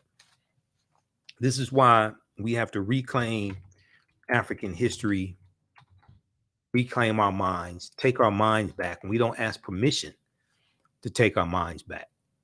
Okay, Bantu Stephen Biko said the most potent weapon in the hands of the oppressor is the mind of the oppressed. The most potent weapon in the hands of the oppressor is the mind of the oppressed. So we have to take our minds back, and we don't ask permission to do that. If we look at this article here from face-to-faceafrica.com, which has a fantastic articles. You see, we post a lot of articles from face-to-faceafrica.com. This article here is about the Dogon.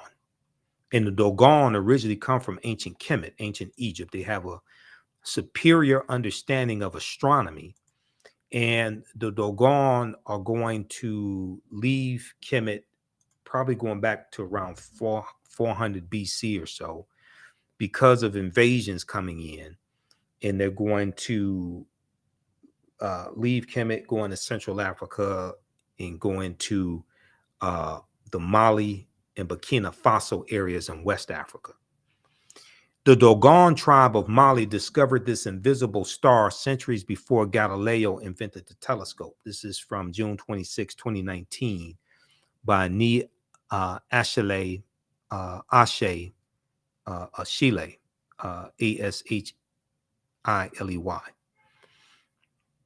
Here is a picture of a Dogon, probably man, wearing one of the Dogon masks. The Dogon tribe is a community of people living in present-day Mali.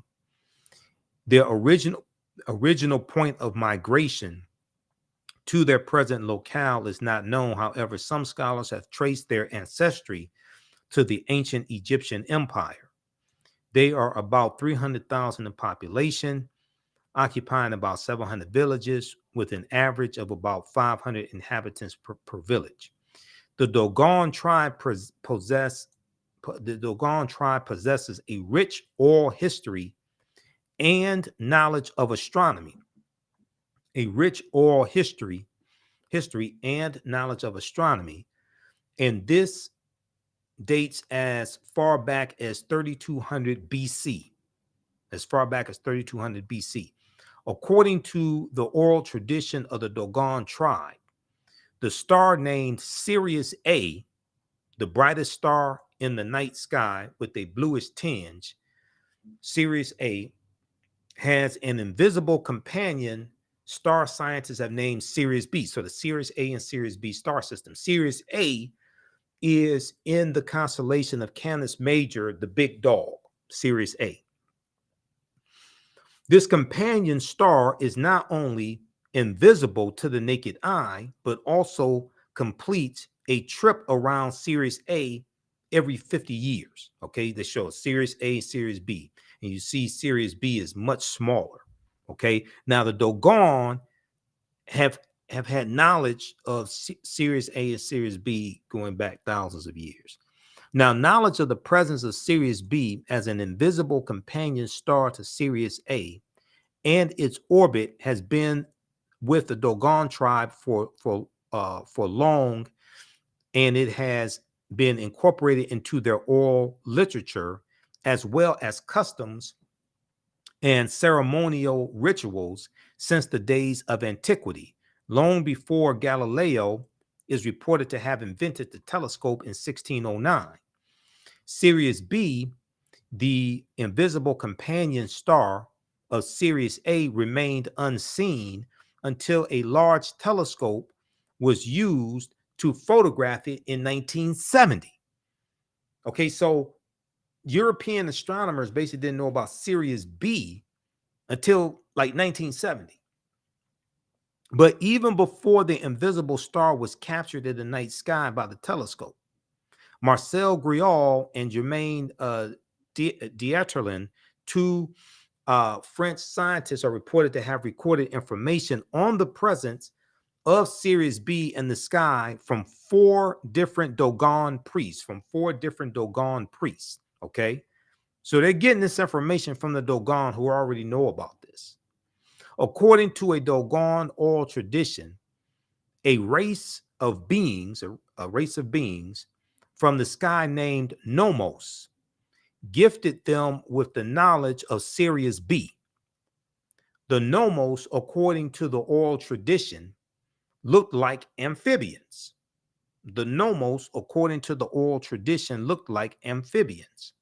They came down to the Dogon in what resembled an ark, and also taught them many things concerning their own solar system. Facts that were observed years after Galileo is recorded to have invented the telescope.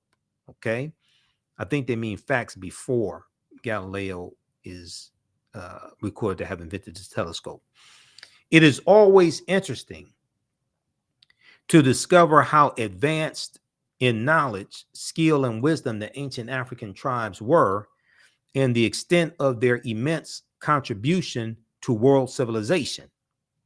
If modern day indigenous Africans, persons of African descent, and the world at large will accord some respect and patience in a genuine bid to learn from the continent of Africa, her insights and highly guarded secret teachings can and will be made available for the healing of the world. Okay, you can read the rest of this article here. So I'm running out of time. The Dogon tribe of Mali discovered this invisible star centuries before Galileo invented the telescope. Now, when you study Benjamin Banneker, and Benjamin Banneker did the surveying for the layout of Washington, D.C., and the layout of Washington, D.C. is a copy of the layout of ancient Kemet. And this is what our brother Tony Browder breaks down in Egypt on the Potomac. Okay, his book, Egypt on the Potomac. This is one of the reasons why we use this book in our class. Okay, because I know Browder personally. I've interviewed him a number of times. Fantastic book. Benjamin Banneker, it's believed that Benjamin Banneker's grandfather, I think it was his grandfather, it's believed his grandfather was Dogon. And Benjamin Banneker had a superior knowledge of astronomy. Okay? So this is why when you see me on Roland Martin Unfiltered, I'm on every Friday as a panelist. You see me on Faraji Muhammad's show, The Culture, on the Black Star Network, Black Star Media Network, Roland Martin's network. You watch the African History Network show.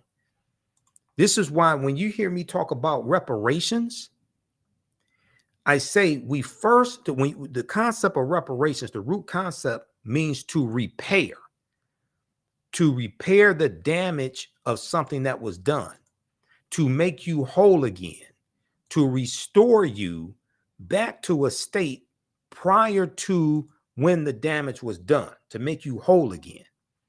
This is why I say to repair the damage, you first have to analyze who African people were and what African people had before we were put into an institution of chattel slavery that stripped us of African history, culture, language, spiritual systems, family ties, nationality, folklore, mores, cosmology, all of that, our land. You have to analyze who African people were before the trauma was inflicted to understand how to repair the damage and what to restore us back to. Yes, cash payments can be part of the repairing of the damage. Cash payments alone is not reparations because you have not properly analyzed the damage that was done. What we should be striving for is to be restored back to the status of our ancestors. If you start the analysis of African people in slavery, then you are already coming to the conversation at an intellectual deficit because you don't understand who African people were before we were put into the institution of slavery. That's why a lot of this stuff floating around masquerading as reparations is wrong. You haven't done a proper analysis. And cash payments can be part of a comprehensive reparations program to repair the damage. It's going to take a generation of repairing the damage. But watch the information that the videos I have dealing with reparations. It's totally different than a lot of this stuff floating around. But see, I'm a historian. You first have to analyze who African people were before the damage was done, because we need to be restored back to that. Not think that you are repairing the damage because we get a check of whatever amount, however many zeros you want to put in it, because our ancestors worked for 246 years for free. That's not repairing the damage because you haven't assessed what the damage was. Then you have to understand the laws and policies that were put in place after slavery ended that bring us right to where we are today, that has maldistributed wealth, power, and resources into the hands of Europeans, because you have to change those laws and policies that continue to inflict the harm. Just giving a check don't address the laws and policies that have continued to inflict the harm and have done so for the past 158 years. All right, let's continue. This is not a broadcast about reparations. But once again, like I said, all this is connected. Okay, now let me try to hurry up and finish this. Let's look at page, that was page 95. Let's look at page 198 of Nile Valley Contributions to Civilization.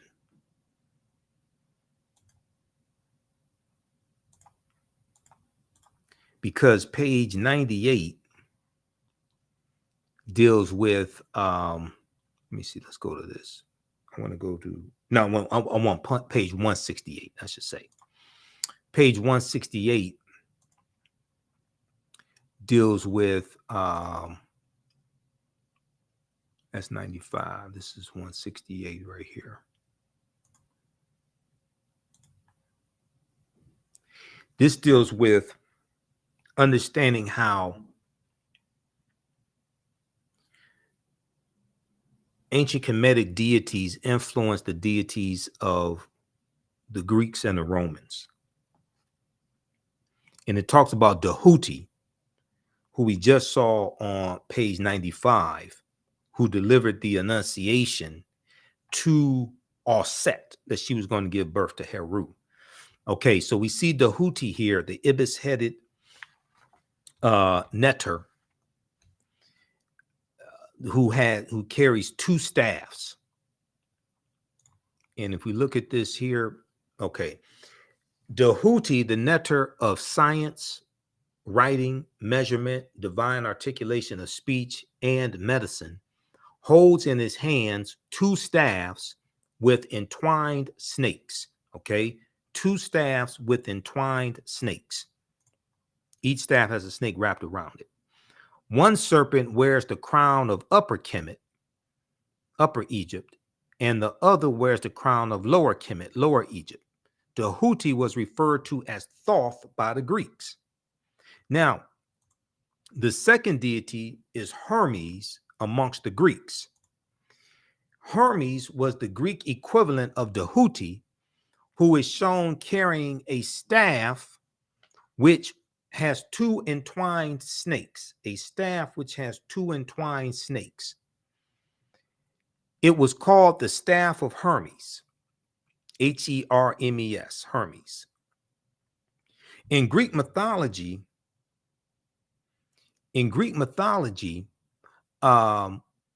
he was associated with wisdom, and the Hermetic sciences were named in his honor. And we know Hermes is, and we also hear him referred to as Hermes Trismegistus. This is going to be very important when it comes to Freemasonry and the books of Freemasonry. And Freemasonry is based upon a watered down version of the teachings coming out of ancient Kemet, ancient Egypt. Now, the third one that you see here, the third deity, is Mercury. Okay. Now, Hermes carries the staff of Hermes, which is a staff with two entwined snakes. Tahuti carried two snakes, two staffs. Each staff had a snake wrapped around it. Now, Mercury is Roman. It says Greek, but Mercury is Roman. Mercury is the Roman version of Hermes and Tahuti, and he is similar in all aspects.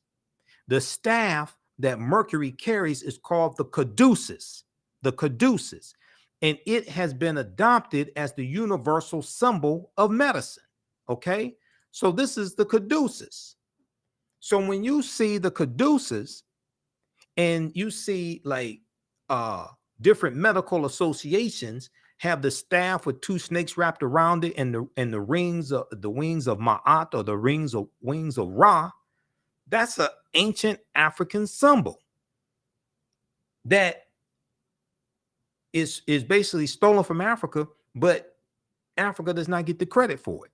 When you look at the symbol of the American Medical Association, it has a staff with a snake wrapped around it.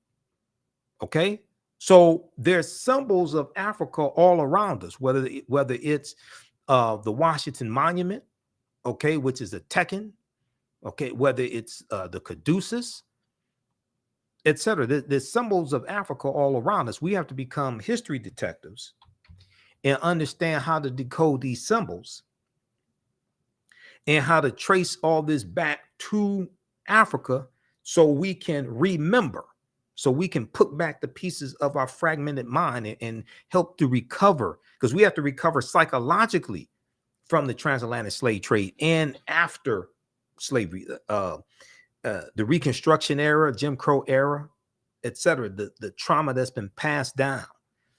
We have to recover psychologically. Part of repairing the damage of a legacy of slavery and Jim Crow segregation and racism and redlining, housing discrimination, things like this, is to be repaired psychologically. We're dealing with a people who have largely been taught to hate themselves. We're dealing with a people who, most of us still have the names of our former slave masters and don't know our original names, don't know our original nationalities, don't know our original tongues, don't know our original languages, have been cut off from our family ties. Just given a people who have largely been taught to hate themselves and who have been psychologically damaged money. If we want to be honest, we all know if we all got $1 million today, white people have it all back by this time next week. The only thing you would have done is stimulate their economy. The damage is still there. The laws and policies that continue to inflict the harm today and maldistribute wealth, power, resources are still there. You haven't repaired the damage. Okay, you can't, like I said, cash payments can be part of a comprehensive repairing of the damage program, but just giving cash payments and think you're repairing the damage, it's even worse than putting a Band-Aid over a bullet wound,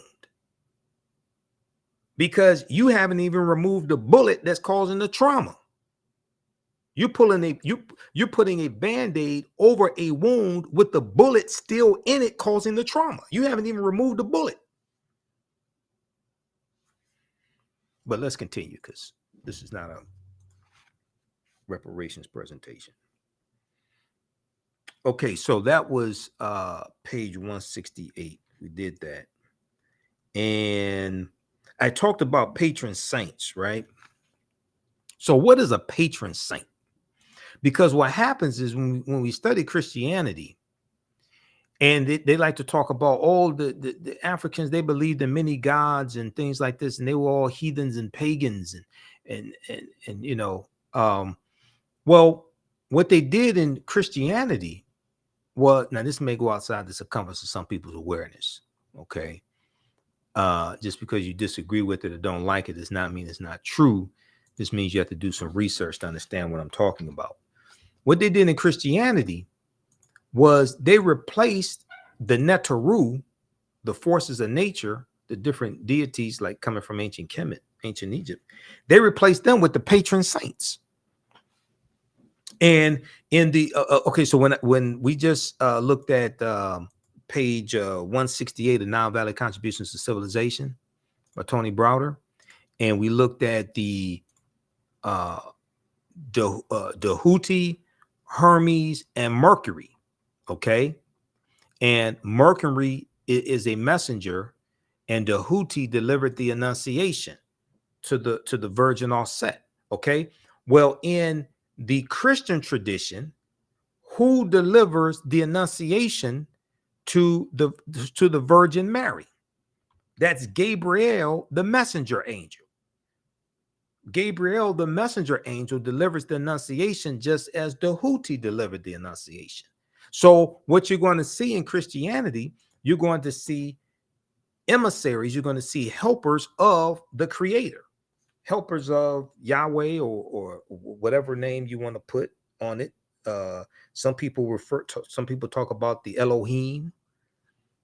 You're going to see helpers of the Creator, just as in ancient Kemet. They believed in one supreme force, but the netter for singular, neteru for plural, were the different manifestations of that one supreme being. And the different neteru dealt with different aspects of nature, whether it's fertility and love, sex, things like this, agriculture, what have you. It's the different manifestations of that one supreme force. Okay, now, what was I going to? We want to look, patron saints.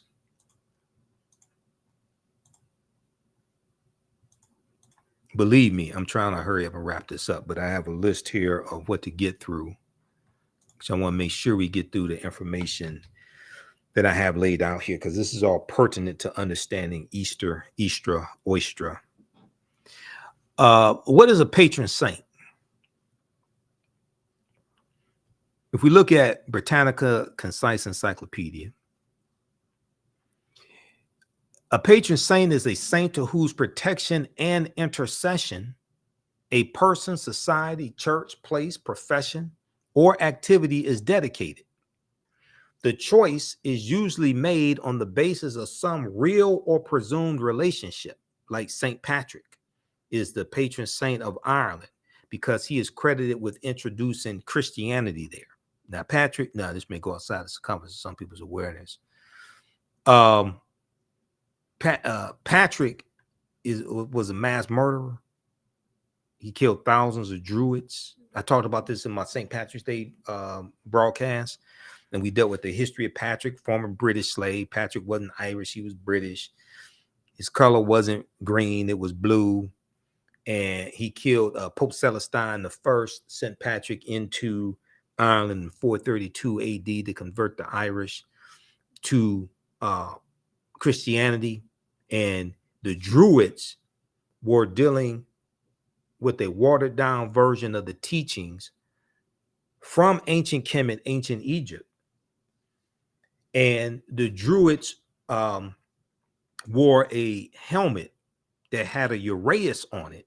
And uraeus is a cobra, a snake. Okay. And so when they talk about Patrick driving the snakes out of Ireland. Well, first of all, Ireland is a cold climate, and Ireland is an island. There's no evidence snakes were ever in Ireland. Okay. But when they talk about Patrick driving the snakes out of Ireland, they're not talking about snakes that crawled on the ground. They're talking about snakes that walked on two legs and were known as Druids, because the Druids, because of the cobra on their helmet, were known as the snake people.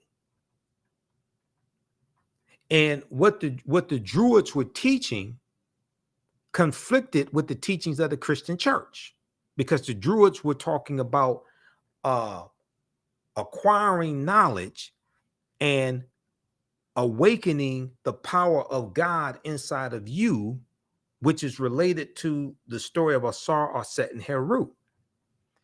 So this conflicted with what the Christian church was teaching. This is not attacking anybody, but we don't understand that we don't understand.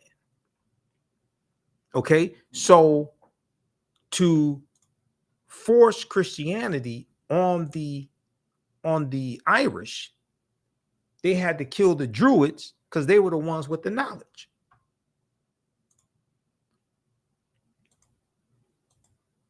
Let me bring up this. I'm trying to bring this one up here. Hold on. This slide, this deals with the Druids. Which one is that? Okay, yeah. Understand the transatlantic slave trade. Okay, because we go deep into this in the class. Where's the slide on the Druids? Right here.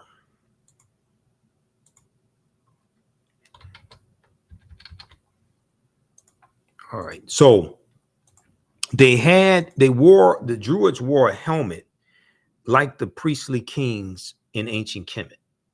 Okay.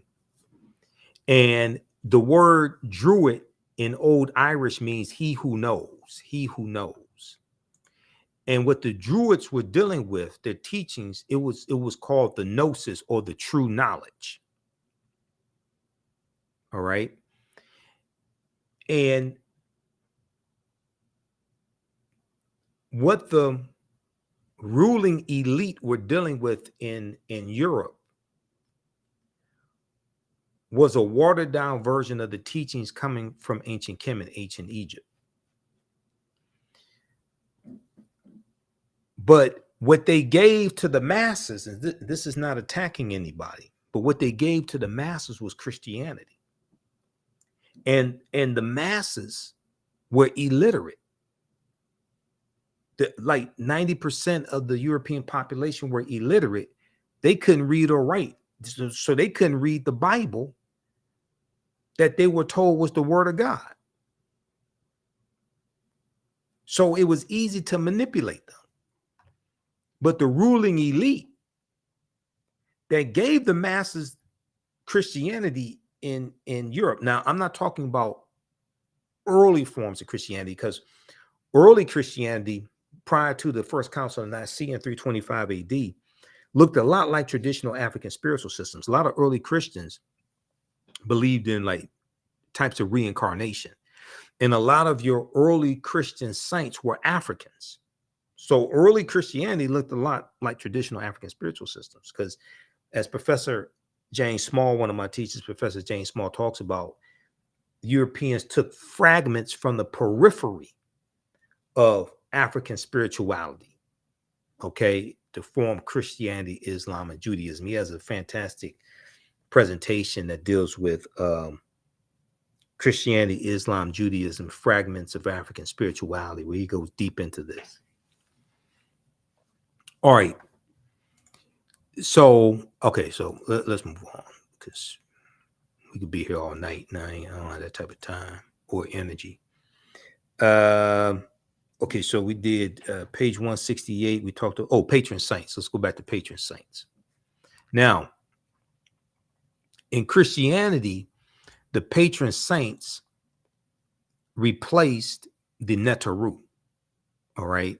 And if we look at patron saints like Saint Maurice, who was a Moor, who was an African Moor, Saint Maurice was the patron saint of Germany.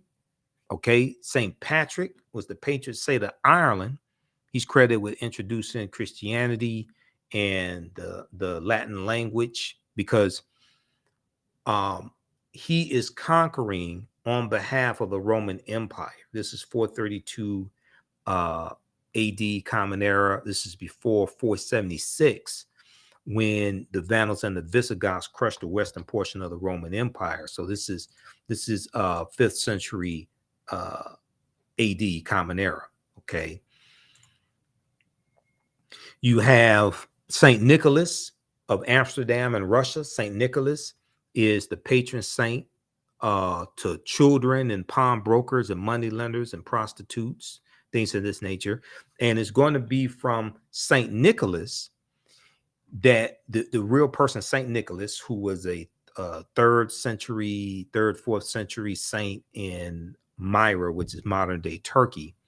This is where you're going to get the religious figure in the Netherlands of Sinterklaas.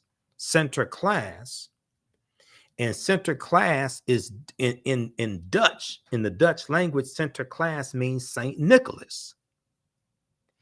And it's going to be how the little kids, if they're in the room, tell the little kids go in the other room, watch Paw Patrol or Doc McStuffins or something, Sesame Street.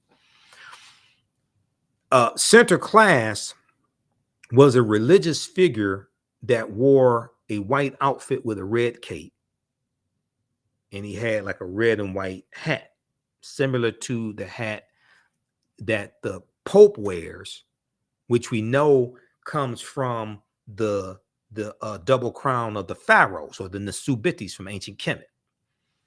So from Sinterklaas, which means Saint Nicholas, we get the secular character of Santa Claus.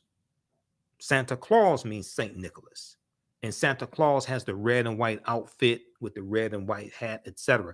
Now, the depiction of Santa Claus is credited, the jolly fellow with the red and white outfit, that's credited to a cartoonist named Thomas Nast, N-A-S-T.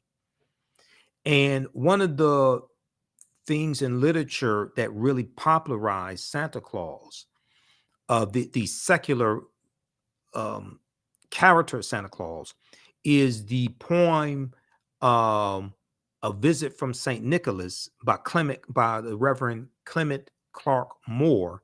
'Twas the night before Christmas, and all through the house not a creature was stirring, not even a mouse. Okay, so that poem has been retold thousands upon thousands of times. Now, Sinterklaas amongst the Dutch has a sidekick named Zwarte Piet. Zwarte Piet in Dutch means Black Pete, and Zwarte Piet was a Moor, an African Moor. Now, in one of the versions of the story, Zwarte Piet, there was a battle between Zwarte Piet and Sinterklaas, and Zwarte Piet becomes a slave of Sinterklaas. Now, some people may say he's a servant, okay, but he's a Moor. And what this does is this symbolizes the Moors being conquered, the African Moors being conquered, like in Spain. Okay, now, if we look at this article here, because a lot of this information we get deep into in my 12-week online courses, because we have a section of it where we deal with the history of the Moors. But this, like I said, all this history is connected. There's an article from the Washington Post, really good article, that deals with Sinterklaas. And in November, December each year, you'll see articles about protests in the Netherlands, because you'll have these white people in the Netherlands who will they'll have a parade, and they dress up as Zwarte Piet. These white people put on blackface and put on Afro wigs, and they dress up like Zwarte Piet. And more and more protests each year are talking about how this is racist, which it is making fun of the Moors. Now, you have a lot of the white people who say, "Oh no, we're not racist," or Joie de Piet, you know, he's the reason why his face is black is because he slides down the chimney to let center class in, so center class can leave presents for the little boys and girls. And Joie de Piet, that's soot. They say there's soot on Joie de Piet's face. That's why he's black. It's nothing racist. No, it's soot on his face. It's not on his clothes. The soot is not on his clothes. It's just on his face. Okay. So if we look at this article quickly, Center Class and Joie de Piet, why a holiday has me talking to my kids about blackface. This is by Tracy Brown Hamilton, December 4th, 2018. So she talks about talking to a child about racism and things like this. She said, we live in the Netherlands, a country that generally prides itself on its liberal tolerance and post-race identity. Okay, she's talking about Eric Garner. The tradition, and she talks about the tradition of Center Class and Joie de Piet. On the second Saturday of November, Joie de Piet, Black Pete, arrives in the Netherlands on a steamboat from where? From Spain. And we know that it's the Iberian Peninsula where the Moors go into in 711 AD, led by Tariq ibn Ziyad. They go from Morocco into the Iberian Peninsula, today known as Spain and Portugal. This is where they go, and they're gonna conquer the Vandals and the Visigoths, defeat them, and they're gonna settle in what we call southern Spain and call it Al-Andalus, which basically means like to walk in the spiritual path, walk in the spiritual light. So they say that Joie de Piet comes in from Spain because that's where the Moors go into when they go into Europe, into Spain, what today we call Spain. Okay, so arrives in the Netherlands on a steamboat from Spain, along with Center Class, a towering, thin, and plushly dressed figure. Hundreds of people gather to watch the steamboat arrive, with Joie de Piet's dancing and waving while brass band music plays until Center Class disembarks on a white horse, with Piet's walking at his side to greet and offer treats to children. The ritual repeats in various cities across the Netherlands until December 5th, the same day, the name day of St. Nicholas. Okay, December 5th. Joie de Piet is, according to folklore, an assistant to Center Class and of Moorish descent. He's an assistant to Center Class and of Moorish descent. Now, some version of the story, he's a slave. They dress it up and say, oh, he's a servant, but it's still symbolizing the Moors being conquered. Now, traditionally, since Joie de Piet's first appearance in a children's book in 1850, Joie de Piet is portrayed as a very dark-skinned character with large red lips, curly black hair, and giant hoop earrings, as many Moorish men wore giant hoop earrings and giant gold hoop earrings. When Joie de Piets appear in person, they are portrayed by volunteers in blackface. Unlike Santa Claus, who comes one night a year, Center Class and Joie de Piet stick around for a few weeks, leaving presents for children in shoes left out by the fireplace. A nightly news program called Center Class Journal covers the adventures and hijinks of Center Class and his servants and makes the experience both magical and believable for children. Okay, so read the rest of this here, because I don't have time to get deep into this. Center Class and Joie de Piet, why holiday has me talking to my kids about blackface. Now, the Dutch, when they're coming to the U.S. in the early 1700s, they're bringing the colonies then, because this is before the American Revolutionary War, 1775. So it's the colonies.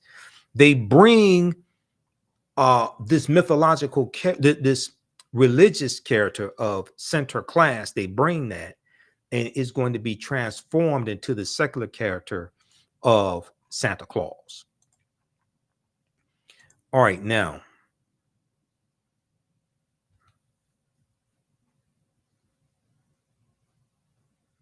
okay, let's go back to the PowerPoint presentation. I want to see where I am, because we got through a lot of this.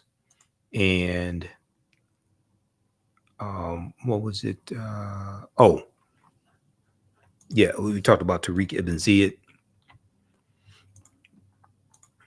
and we talked about the Moors going into Spain. Okay, so in 711 AD, we know General Tariq Ibn Ziyad leads his troops into the Iberian Peninsula, today known as Spain and Portugal. Renoko Rashidi has a really good article on this: Moors, Saints, Knights, and Kings, the African Presence in Medieval and Renaissance Europe. It's an article from AtlantaBlackStar.com. And also we used one of Renoko's books, actually two of his books in the class. Where's Black Star, the African Presence in Early Europe is one of them. Where's my Black Star? Black Star, the African Presence in Early Europe, where he gets deep into this information. That's one of the books we use. I don't know what to put my Black Star. Another one is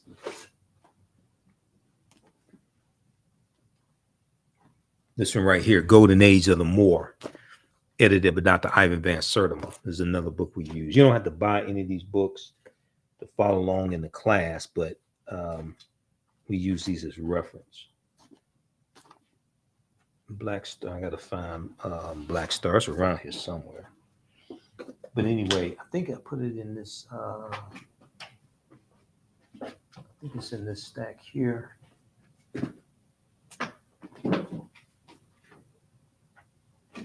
All right, I can't find it.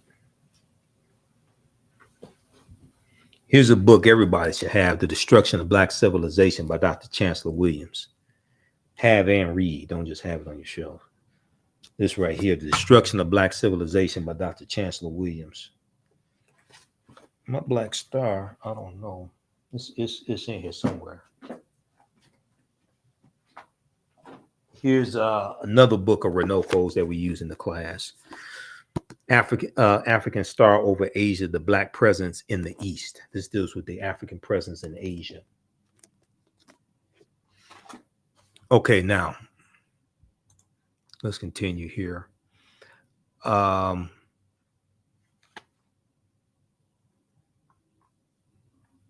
gonna wrap up here in a few minutes. When you look at Morocco, where the Moors go in 711 AD, Spain and Portugal is right above Morocco. Okay, and the Moors are going to settle in that southern portion of Spain, like I said, and call it Al-Andalus. So when we look at things geographically, it tends to make more sense for us. All right, let's see here.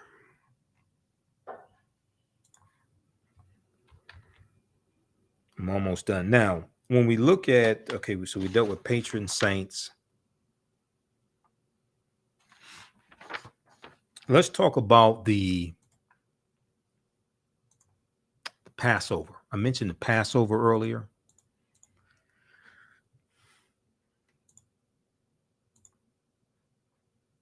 There's a good article from history.com, official website of the History Channel, called Passover.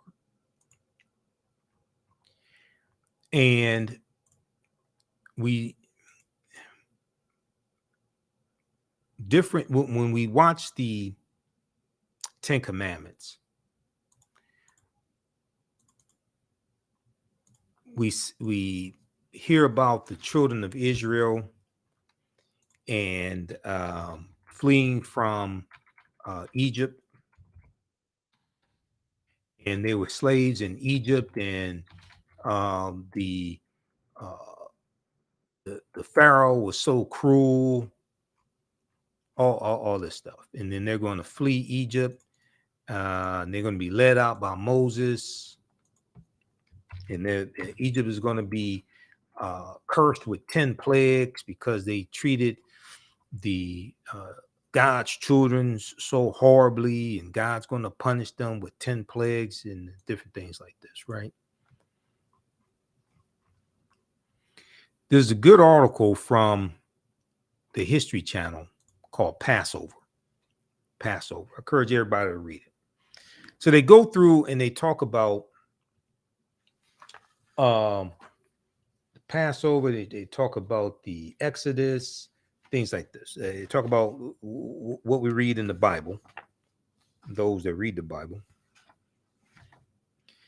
Then they go through, because they talk about the 10 plagues, things like this. According to the Hebrew Bible, Jewish settlement in ancient Egypt first occurs when Joseph, a son of the patriarch Jacob and founder of one of the 12 tribes of Israel, moves his family there during a severe famine in the homeland of Canaan, etc. They talk about Moses and the parting of the Red Sea, and the Pharaoh's men being killed when the Red Sea comes back together and drowns them. Then they talk about the 10 plagues. And when Pharaoh refuses, God unleashes 10 plagues on the evil Egyptians, including turning the Nile River red with blood and diseased livestock, boils, hailstorms, and 3 days of darkness, culminating in the slaying of every firstborn son by an avenging angel. Now, Professor James Small talks about this because he says when they talk about the Passover, they're talking about the murder of African male children, because these were African people in Kemet, in Egypt. So if you're talking about killing every male child under 2 years old, who are you talking about killing? If you're talking about killing every male child under 2 years old in ancient Egypt, then who are you talking about killing? The Israelites, however, marked their door frames of their homes with lamb's blood so that the angel of death will recognize and quote unquote pass over each Jewish household. Terrified of further punishment, the Egyptians convinced their ruler to release the Israelites, and Moses quickly leads them out of Egypt. Now, all this may go outside the circumference of some people's awareness. Just because you may disagree with it or don't like it does not mean it's not true. It just means you have to do some more research to understand what I'm talking about. The Pharaoh changes his mind, however, and sends his soldiers to retrieve the former slaves. They're saying that the Hebrews were slaves in ancient Kemet, ancient Egypt. As the Egyptian army approaches the fleeing Jews at the edge of the Red Sea, a miracle occurs. God causes the sea to part, allowing Moses and the followers to cross safely, then closes the passage and drowns the evil Egyptians. According to the Hebrew Bible, the Jews, now numbering in the hundreds of thousands, then trekked through the Sinai desert for 40 tumultuous years. Now, one account it says about 2 million of them. Okay, they say hundreds of thousands. One account is about 2 million of them. Some may say 1.5 million or a million. Okay, they trekked through the Sinai desert. Now, pay attention to this. They trekked through the Sinai desert for 40 years before finally reaching their ancestral home in Canaan, later known as the land of Israel. Okay, that's a good story. Right up there with Star Wars and Black Panther, and it's a good story. But let me ask you a question. What did 2 million people eat in the desert for 40 years? What I'm just asking this question. I flunked Sunday school, okay? What did 2 million people eat in the desert for 40 years? Or 1.5 million or 1 million? Where did 2 million people or 1.5 million or 1 million or 100 or hundreds of thousands, where did they get water from 40 years in the desert?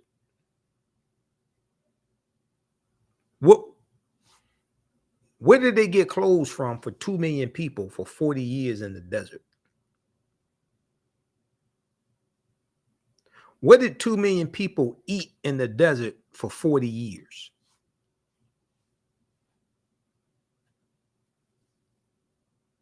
I mean, just a question I have to ask.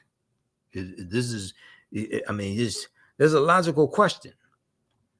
Okay, so let's continue. Now, there's a section here, and I tell you, everybody read this. Don't take my word for it. Name of this article is Passover from history.com, official website of the History Channel. It's called Passover. Okay, where is it? Where's the title? Right here. Yeah, Passover. Go read this. Now, when you scroll down, there's a section here that will definitely go outside the circumference of many people's awareness. Like I said, I learned that from one of my teachers, Dr. Ray Hagins. Questions of historical accuracy. Questions of historical accuracy. Now, this is like the most important part of the entire article, because it says for centuries, scholars have been debating the details and historical merits of events commemorated during the Passover holiday. Despite numerous attempts, that means more than one. Despite numerous attempts, historians and archaeologists have failed to corroborate the tale, T-A-L-E, of the Jews' enslavement in and mass exodus from Egypt. They're saying when they go research this story, it's one thing to have a story in a book, but they're saying when they go research this story, there's no evidence to back this up that the Jews were ever slaves in ancient Egypt. And there's no evidence to document, to back up a mass exodus of the Hebrews from Egypt. Okay, this is not me saying this. This is what the History Channel is saying. Despite numerous attempts, historians and archaeologists have failed to corroborate the tale of the Jews' enslavement in and mass exodus from Egypt. Although the ancient Egyptians kept thorough records, no mention is made of an Israelite community within their midst or any calamities resembling the 10 biblical plagues. There is also, not my words, this ain't me saying this, there's also no evidence of large encampments in the Sinai Peninsula, because it's supposed to be like 2 million of them for 40 years in the desert. The Sinai Peninsula, the fabled site of the Jews wandering. And they said there's no evidence of any sudden fluctuation in Israel's archaeological record that would indicate the departure of and then the return of a large population. Do you realize that'll throw off the whole ecology of a country? But then also, if there was 2 million people or 1.5 million or 1 million wandering in the desert for 40 years, do you realize there'd still be an archaeological record of that? They'd still be digging up dead bodies from them for 40 years. It'll throw off the whole ecology, the vegetation, all that would be thrown off. And then if a large massive number of people, 1 million, 1.5 million, 2 million, come into a country, they're not going to have a record of that. It throws off the ecology. You leave archaeological and ecological footprints. Now, you can write a story, but in the real world, there's evidence, numerous types of evidence of this. There's no evidence of any sudden fluctuation in Israel's archaeological record that would indicate the departure and return of a large population. A handful of scholars, including the first century Jewish historian Josephus, have suggested a link between the Israelites and the Hyksos, a mysterious Semitic people, possibly from Canaan, who controlled Lower Egypt for more than 100 years before their expulsion during the 16th century BC. Most modern academics, however, have dismissed this theory due to chronological conflicts and a lack of similarity between the two cultures. Now, they want the Hyksos. Then the other thing is, because in the movie The Ten Commandments, if I remember correctly, it's been a long time since I've seen the movie, no plan on watching it, but they showed the Hebrews building the pyramids. But when you study like real history, the ancient Egyptians stopped building pyramids close to 1,000 years before the Hebrews was said to have even gone into Egypt. All the pharaohs didn't have pyramids. They stopped building pyramids in the 6th dynasty, right around 2300 BC or so, right in that era. So the ancient Egyptians stopped building pyramids close to like 900 years, 1,000 years before the Hebrews were said to have even migrated into Egypt. So why did they show them in the Ten Commandments, the Hebrews building pyramids?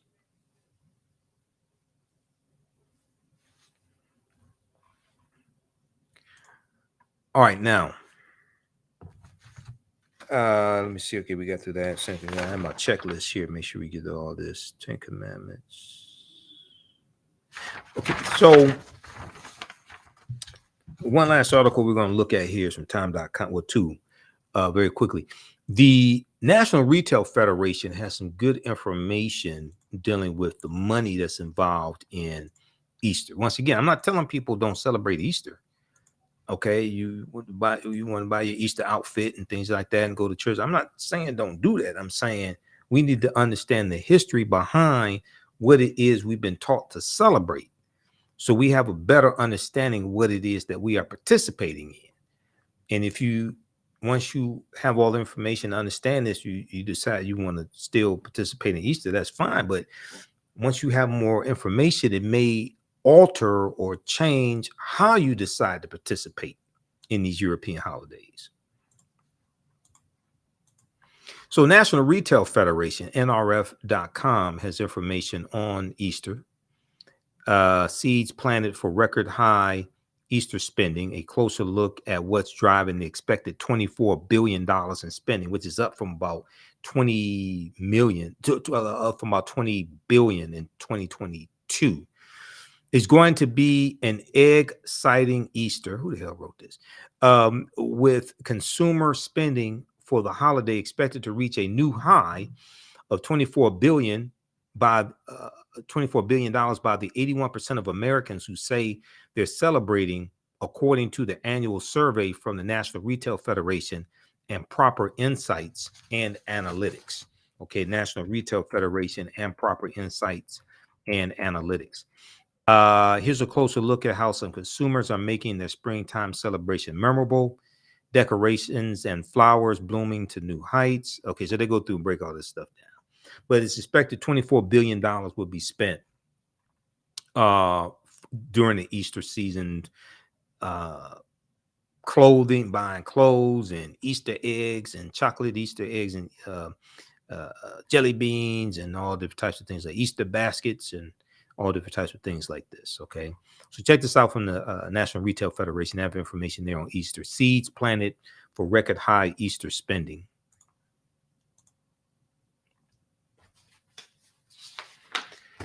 Okay, now lastly, there was, and I think this is last because I'm looking at my checklist here. Okay, I'll show you something from BibleGateway.com because we didn't do that earlier. And then also we'll look at the etymology of the word Jesus, and that should be it, because I have a list here of things to make sure to talk to you all about today. So there's a good article from Time magazine, time.com. Here's why Easter eggs are a thing. Here's why Easter eggs are a thing. And this is, okay, yeah, time.com right here. We'll pull this up. Now, also, if you like this type of information, if you want to learn more about our history, if you want to take one of my online classes, our next class is Saturday, April 15th. Next class meets Saturday, April 15th, 2023, 2 p.m. to 4 p.m. Eastern Standard Time. It's ancient Kemet, the Moors, and the Maafa, understanding the transatlantic slave trade, what they didn't teach you in school. You can register for the class right now. We do the sessions live. All the sessions are archived and recorded. You can go back and watch it anytime. Okay, so we have it right on the homepage of our website, theafricanhistorynetwork.com, theafricanhistorynetwork.com. When you scroll down, you'll see it. As soon as you register, you can start watching the previous class sessions. The class is on sale. Regularly $130 is on sale, only $60. Our next class is Saturday, April 15th. Then we have April 22nd, April 29th, and also May 7th. Okay. We do it 2 p.m. to 4 p.m. Eastern Standard Time. Click right here to register for the full course. We do thousands of years of history and what leads up to the transatlantic slave trade taking place. Here's a free video you can watch also. You will also get 5 of my lectures in digital format uploaded into the video library when you register for this full course. On Sundays, I teach Black resistance movements from the Haitian Revolution, the U.S. Civil War, Civil Rights Movement, and Black Power Movement, 1800 to 1968. I've been studying history 31 years now. So I've been doing the African History Network show 13 years. We've done probably, 1,300 episodes, hundreds of interviews. So people see me and I speak across the country. But this class here, we do a history from 1800 to 1968 to see what leads up to the Civil War taking place. Then we studied the Civil War, Reconstruction era, 1865, 1877, Jim Crow era, Great Migration, World War I, World War II, Civil Rights Movement, Black Power Movement, to understand what happened to us after slavery ended, what were the laws and policies put in place to put us where we are today, to understand where we need to go from here. So next classes are Sunday, April 16th, Sunday, April 23rd, April 30th, and May 7th. Okay, 2 p.m. to 4 p.m. Eastern Standard Time. So even after this 12-week online course is over with, you can go back and watch it anytime. A year from now, 2 years from now, you have full access. And we also have a bundle pack where you get both classes for on sale $100. That's a $300 value. Okay. And if you want to support the African History Network, $ the AHN show through Cash App, because it takes a lot of work to do this type of research.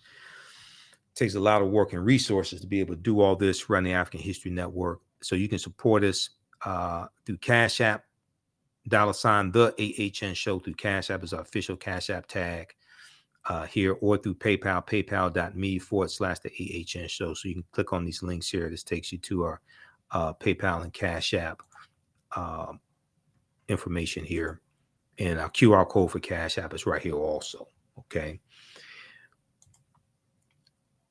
And if you've taken any of my online courses in the past, you will get a 50% discount when you register for these classes. So you get the bundle pack for $50 for the bundle pack. Email us through the website or email us at ahnshow@theafricanhistorynetwork.com.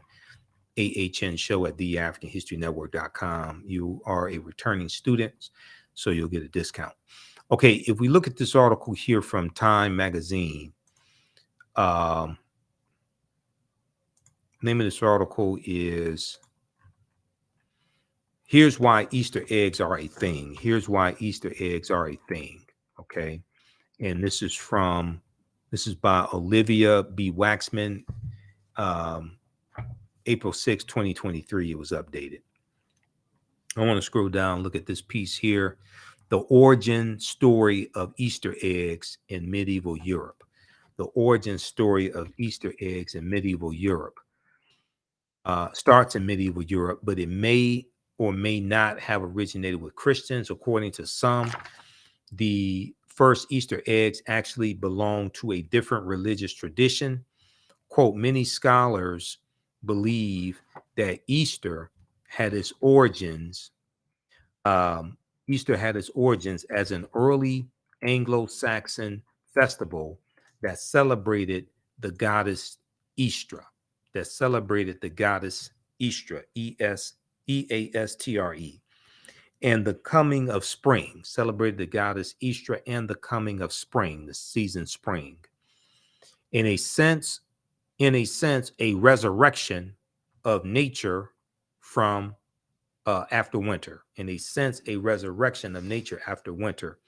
Carol Levin, professor of history and director of the Medieval and Renaissance Studies program at the University of Nebraska, tells Time magazine in an email.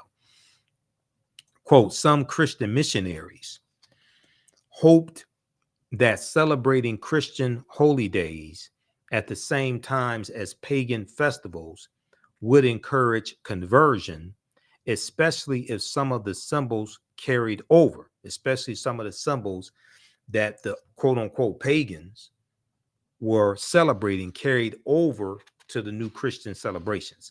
Eggs were part of the celebration of Easter. Apparently, eggs were eaten at the festival and also possibly buried in the ground to encourage fertility. So this is where like the Easter egg hunt comes from, because they were burying eggs in the ground.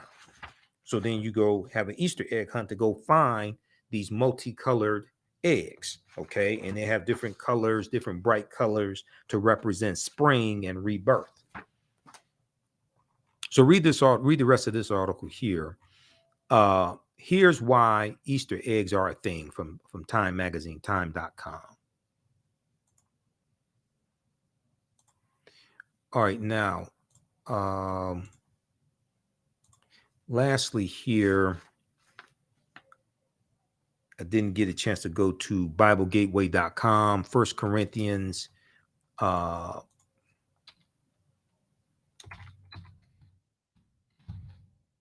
chapter 15, verse 4.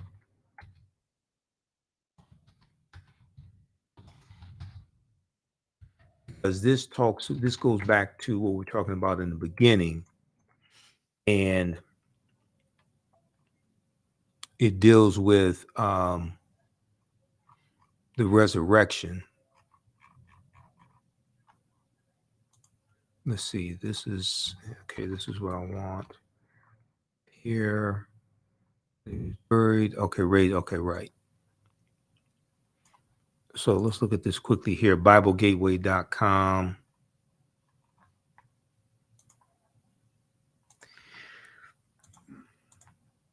This deals with the resurrection on the third day.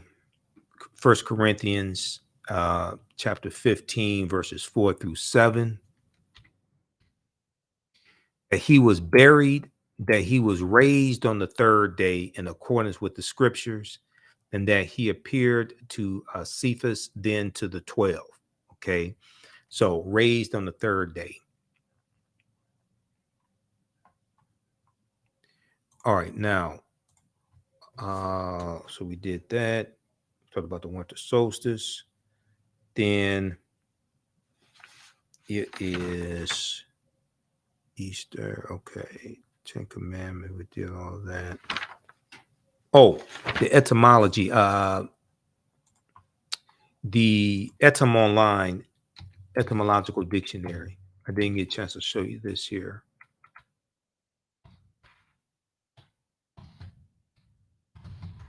etymonline.com. If you look up Jesus in the dictionary, you want to go to use an etymological dictionary, or you can use Webster, not Webster, not Emmanuel Lewis, but Merriam-Webster. Okay, that's fine. You can do that. But the etymological dictionary, this is the one I use. etymonline.com. This is one of the ones I use. I use different dictionaries and encyclopedias. This is online etymology dictionary. This is etymonline.com. You look up Jesus, And what does it show here? Personal name of the Christian Savior, late 12th century. It is the Greek form of Joshua. It is the Greek form of Joshua used variously in translations of the Bible.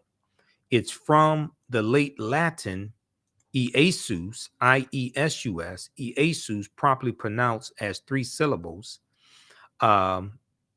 From the Greek, I'm not sure how to pronounce this, I-E-O-S-U-S, which is an attempt to render into Greek the Aramaic Semitic proper name, Jeshua, which is in Hebrew, Yeshua or Yahshua.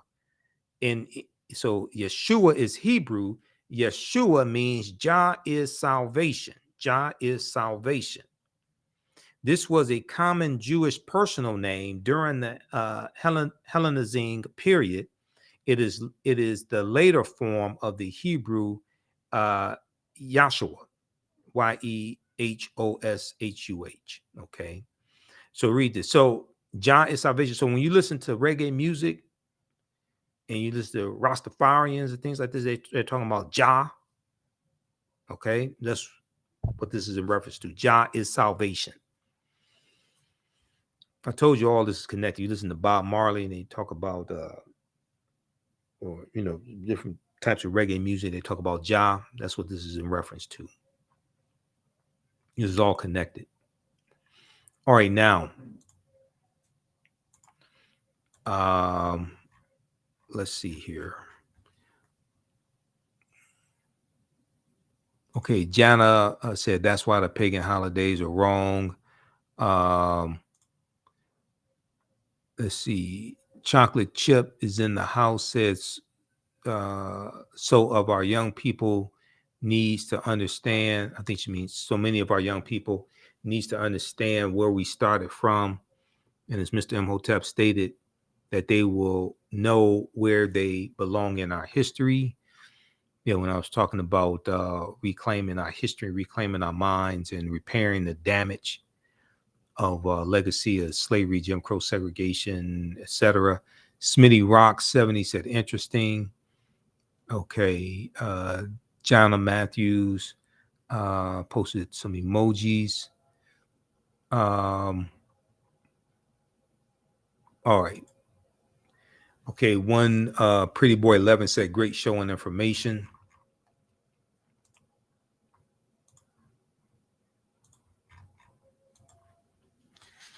All right, so I think I covered everything.